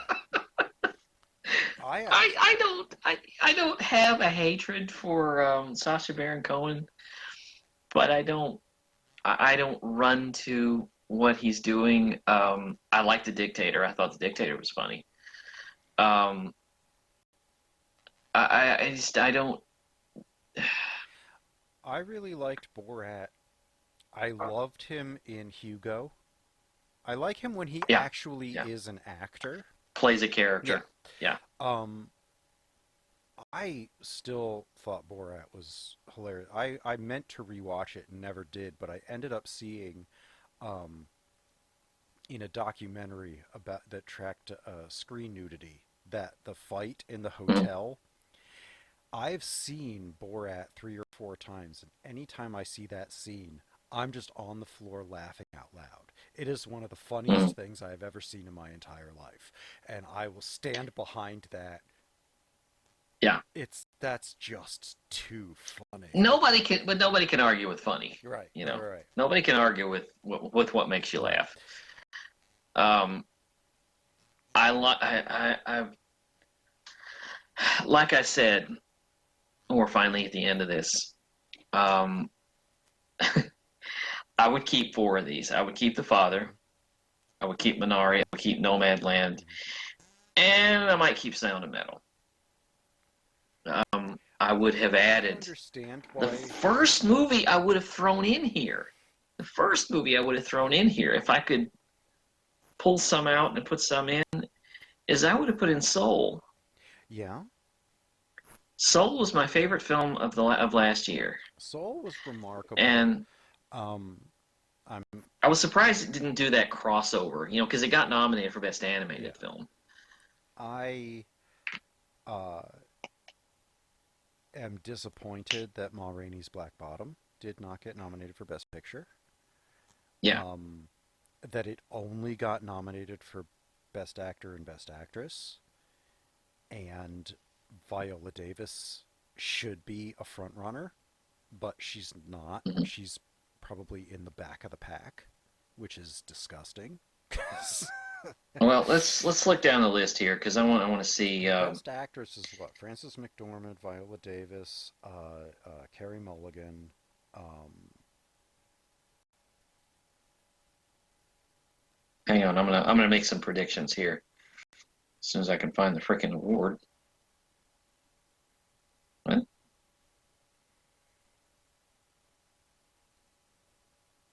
Oh, I wish the IMDb was a little easier to track.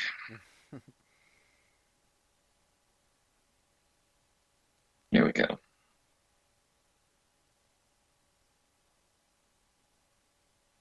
Um,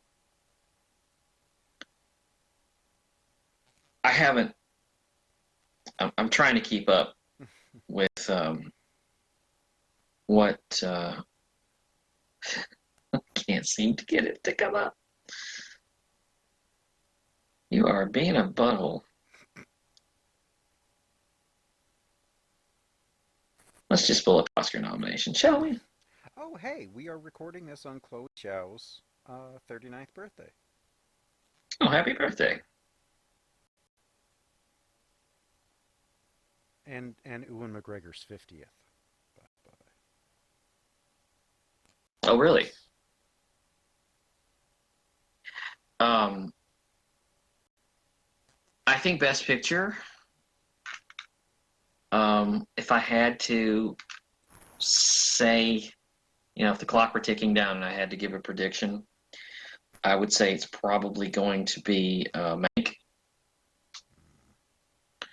or what was the other one? Mank or Nomad Land. But I don't think they're going to go with Nomad Land. I think that's going to go Franny McD. Hmm. Um, let's see. Best Director. Um, I want it to be Chloe Zhao. Yeah. I don't see Thomas Vinterberg for another round. I don't Did you see see. Another Round? That was actually really I good. haven't seen It it was yet. very good. I haven't seen it yet. It's very good. I felt that his nomination was to provide another white dick, and I liked Druk Another Round, but I would not have nominated him for Best Director, especially if they weren't going to nominate it for Best Picture. I'm looking at a list with two women nominated, so I have to focus on that. But I think um, it might be Chloe Zhao. It might be David Fincher if they decide to throw all the strength It, with to it make. could also be Lee Isaac Chung. I don't think it will No? be. No. Um, Best actor is either going to be Chadwick Boseman or Anthony Hopkins. I think it's going to be Anthony Hopkins. I think it's going to be Chadwick Boseman.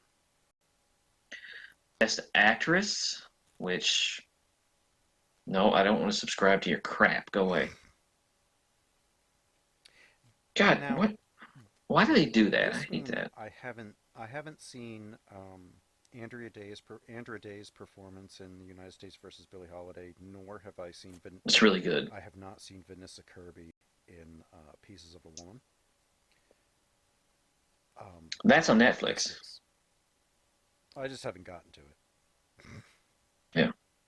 Um, I mean, I'll see all of these, but yeah, I will before the Oscars, but I really want Viola Davis to win because I think she mhm, deserves to have many, many Oscars. mhm. But so does Frances McDormand for this performance. Yeah, It's pretty impressive. Um, and honestly, Carey Mulligan is really good here too. The thing she won't I know win. she won't.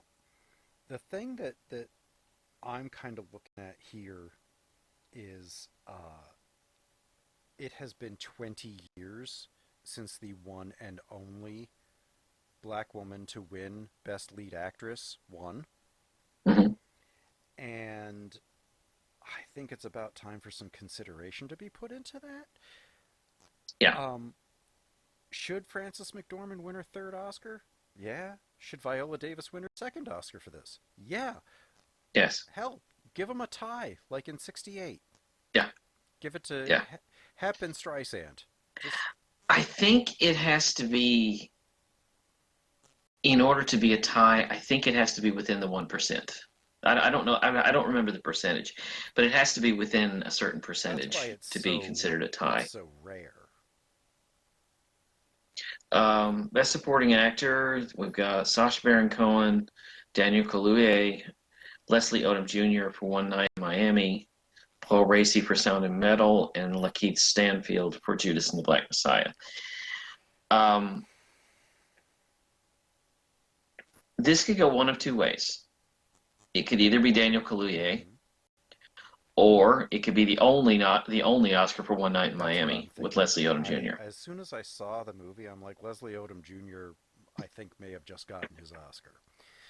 Um, Yeah, we talked about One Night in Miami in February, and yeah. his performance was spectacular. Um, I can see it going. Best support. I was going to say I can see it going to Daniel Kaluuya. Um, I could also see it going to Paul Raci. I don't. They don't know him. They don't, and that's what they like to do with supporting Oscars, though. Yeah. They like to give it to the people that you don't expect. Best Supporting Actress: Maria Bakalova in Borat.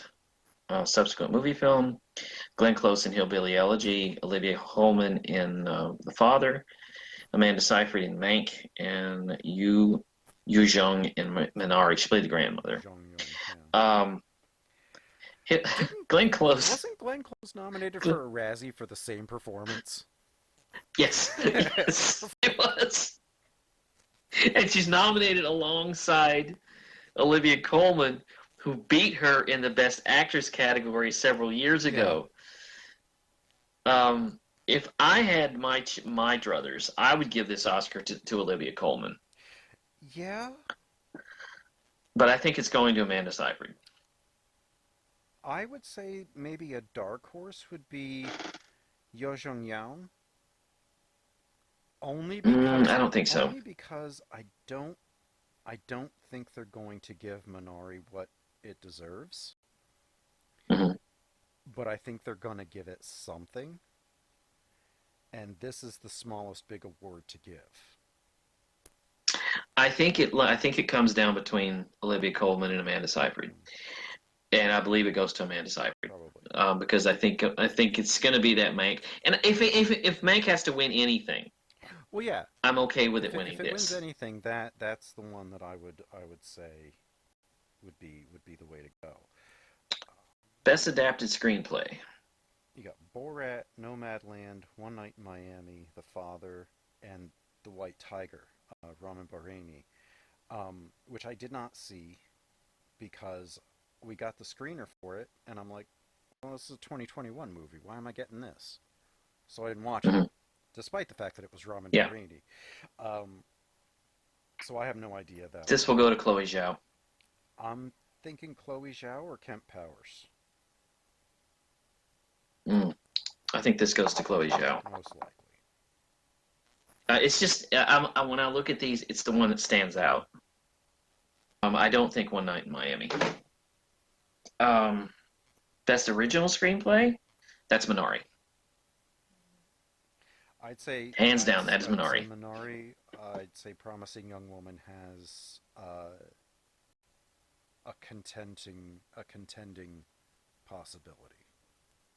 I think Promising Young Woman's time has come and gone. Yeah, probably. But I'm gonna say Minari. Um, let's see, best animated feature. That Well, is going to Soul. be Soul, Yeah, there's no other way to go there. right? Um, Best international feature. I would say probably Collective. you know, let me get to there. Where I'm looking at the one on Wikipedia. I'm on IMDb. I will say, Wolfwalkers is probably the closest contender to Soul. Hmm. Um, Over the Moon was cute. Yeah, Onward, I enjoyed to a point. I did not see the Shaun the Sheep, the second Shaun the Sheep movie. I saw the first one. First one was fun.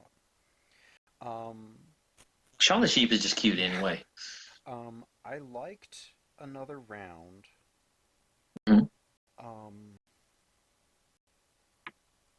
did I Rarely ever think? see a nomination from Denmark Yeah, yeah, or um, Romania yeah, or Tunisia. yeah. Um, I did see Collective. Collective was upsetting. Um, It was. It it's was. because it's a documentary, so it I think should be in documentary and international feature. Um, I want it to be Crip Camp, oh, Crip Camp was good. but I also want it to be I think Time. Time's gonna win. But I think the winner will be the Octopus Teacher. That I have not seen. I don't know short subjects. I haven't seen any of these, but um, best original score. Oh, I noticed that. I just noticed this, and not that I'm endorsing it, but were you surprised that there was so little respect for News of the World? I'm actually Because I was looking glad at that that. there was not a whole lot for News of the Yeah, World I would because say it that too, but I was was. looking at it in December. I was looking at it in December thinking this was a heavy Yeah, contender. and then I saw it, and then I was like, oh well, never Yeah. mind. Because it's Um, basically uh it's Tom Hanks in basically it's Winchester 73. it's Tom Hanks in a TNT movie, Right. It's in a I TNT would say western. that this was News of the World was Paul Greengrass trying to be Anthony Mann and failing. Right, right. Um And it was Tom Hanks trying to be Henry Fonda. or Jimmy Stewart, which normally he can pull Um, off. I I think this is going to make best original score.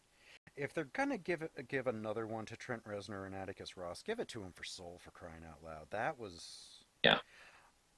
I wouldn't mind seeing Da Five Bloods win its only fucking nomination. That was in my top 10. That was one of my favorite Yeah. movies of last year. I adored that movie, and I was convinced Delroy Lindo was at least going to be nominated for an Oscar. And there's no reason why he shouldn't have been. There's no reason why it shouldn't have been. Best original song, that's going to Speak Now. Yeah. That will go to Speak Now from One Night in Miami. Oh, maybe that's Um, how they'll give Leslie Odom his Oscar. maybe it may be. And One It Night may in be. Miami, they might give it to that. Um, looking at best sound, I have not seen Greyhound. Greyhound was good. Animated films do not win this award, so Soul is out. I'm gonna say it's sound. I'm gonna say a Sound of Metal. I'll back you up on that one. It's probably going to be Sound of Metal. Um, If Mank doesn't sweep everything. sound is one of those things that sound and sound editing Mhm. and costume design and the technical awards, the Mhm. non-political awards, are the ones that I feel Yeah, are always the most honest and the ones that yeah. actually go to the people who should get them. So I would say it's probably it'll come down to I think Sound of Metal and Greyhound, Mhm. with Sound of Metal winning as it should. I don't think it's going to Greyhound. I think Greyhound's just lucky to be here. Greyhound was a Greyhound's just lucky to be at the so party. Greyhound was well. First of all, it's Tom Hanks's first screenplay. Yeah. Um, but the movie is basically all um, naval commands. Yeah. Turn the boat here, Yeah. turn the boat there. This degrees. Hard to starboard. Right. And that's largely what the movie is, but it's really Mhm. exciting. I Yeah. would have probably put it in if I was going to nominate it for anything, editing and directing over Mhm. just sound. Yeah. But it's a good picture. It's not a great picture. Best production design. Production design. If Mank doesn't sweep, it'll go to Ma I Rainey. hope so. I want Ma Rainey to win Yeah, fucking something. yeah. Because that was my favorite movie of the year. Cinematography. Cinematography. Cinematography. That's Mank. Yeah, it probably will be. That is It Mank. could be Nomad Land, but I wouldn't bank on it. I'd say probably Best Mank, yeah. best makeup. God. We don't have a lot of blockbusters to put in here, so uh, it's going to be Mank or Ma Yeah, Rainey. yeah, yeah. Or Costume because design. Emma's a Sorry. period piece, that's Yeah. also very possible. Pinocchio's lucky to be here, and so is Hillbilly Elegy. Um, Costume design. It's going to be Mank or Ma Rainey, but Mulan could pull I it was gonna together. say Mulan could definitely do it. That's your dark horse. So I'm going to say it's either Mank or Ma Rainey with Mulan as a dark I horse. liked Mulan. I did too. Let's see. Film editing. Wow. Yeah, yeah. Film editing Oh, is I've only got two things. I've only two nominees here that I would even consider, and that's Sound of Metal and The Father. really you wouldn't go for Nomadland? No, it's either going to be Sound of Metal or The Father. Hmm,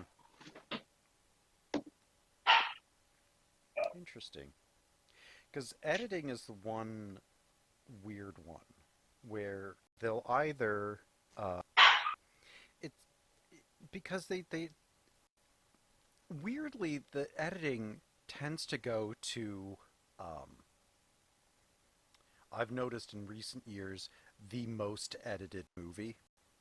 Like it's like one of those it's almost turned into an MTV movie award. You know, best kiss, uh, best flashy editing, um, and if that happens, The long-standing tradition with film editing is that the film editing 9 times out of 10 goes to whatever wins Best Picture.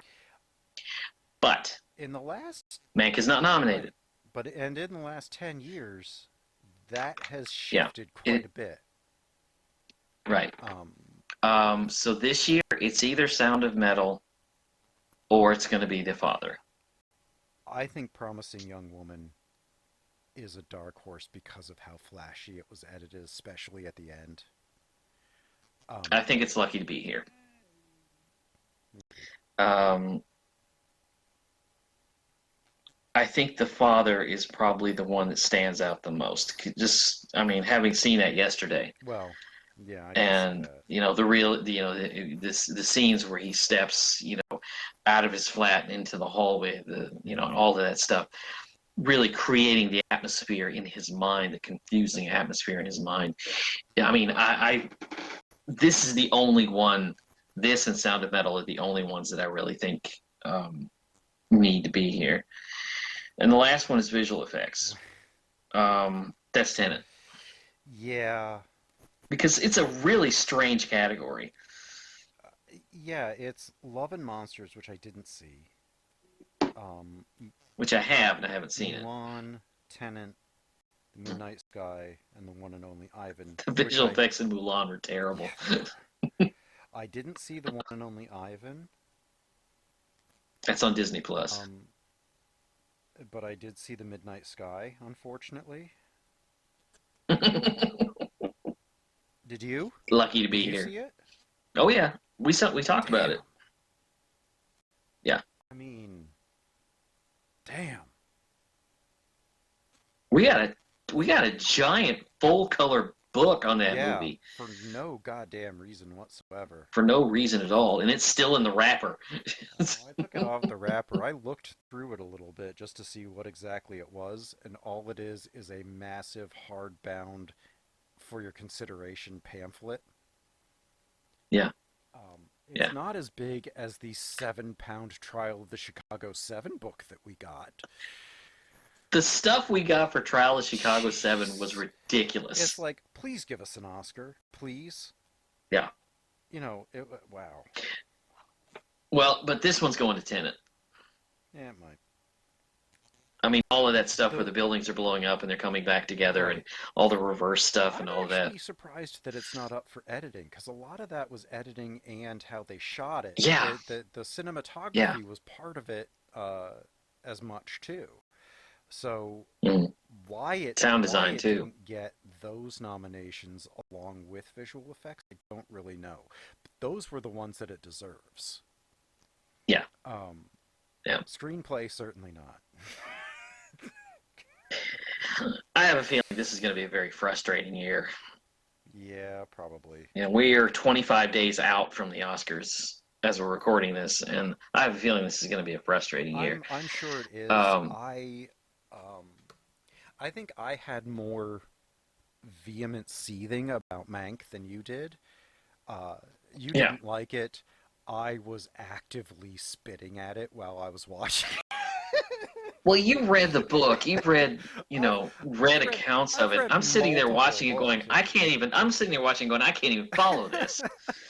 Like Ugh. yeah, so I've read this story from the perspective of multiple different researchers, Yeah, and only about a tenth of it is in this movie. The rest of it is in this feels movie. conjured.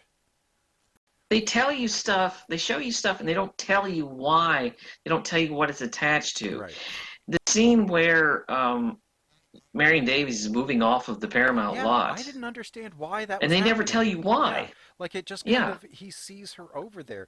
That was the most Fellini-esque part of the movie, is that it was yeah, just like he was standing there and all of a sudden there she is leaving hmm and it's her best scene, right, um, in her best performance.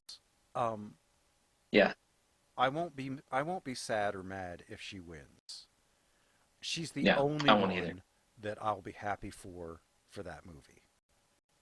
But this is going to win. I'm going to say probably at least five, at max seven, and I won't. I I can't endorse it. It's just not a good It's movie. not. It's just not. It's all over the place. It doesn't have any idea what it's doing other than I guess it just kind of wants to be edgy and say something that Pauline Kael said 40 years ago. Oh, well, we'll find out. We'll find out on April Yeah. 25th. Um I think that's everything I could possibly say about any of these movies. Um Yeah. that about wraps it up here for us on this very special episode of the Pod Bay Doors podcast. You can find all of our back episodes at the podbaydoorspodcast.wordpress.com. Follow us on Twitter at pod_bay. Listen to us on iTunes and YouTube. Hit the like, subscribe, and notifications button. Also, hit us up at Patreon, where there will be forthcoming new exclusive material on our Patreon. So keep an eye out for that. That's pod_bay as well, same as our Twitter. We thank you so very much for listening, and the Pod Bay doors are now closed. The mission has been completed.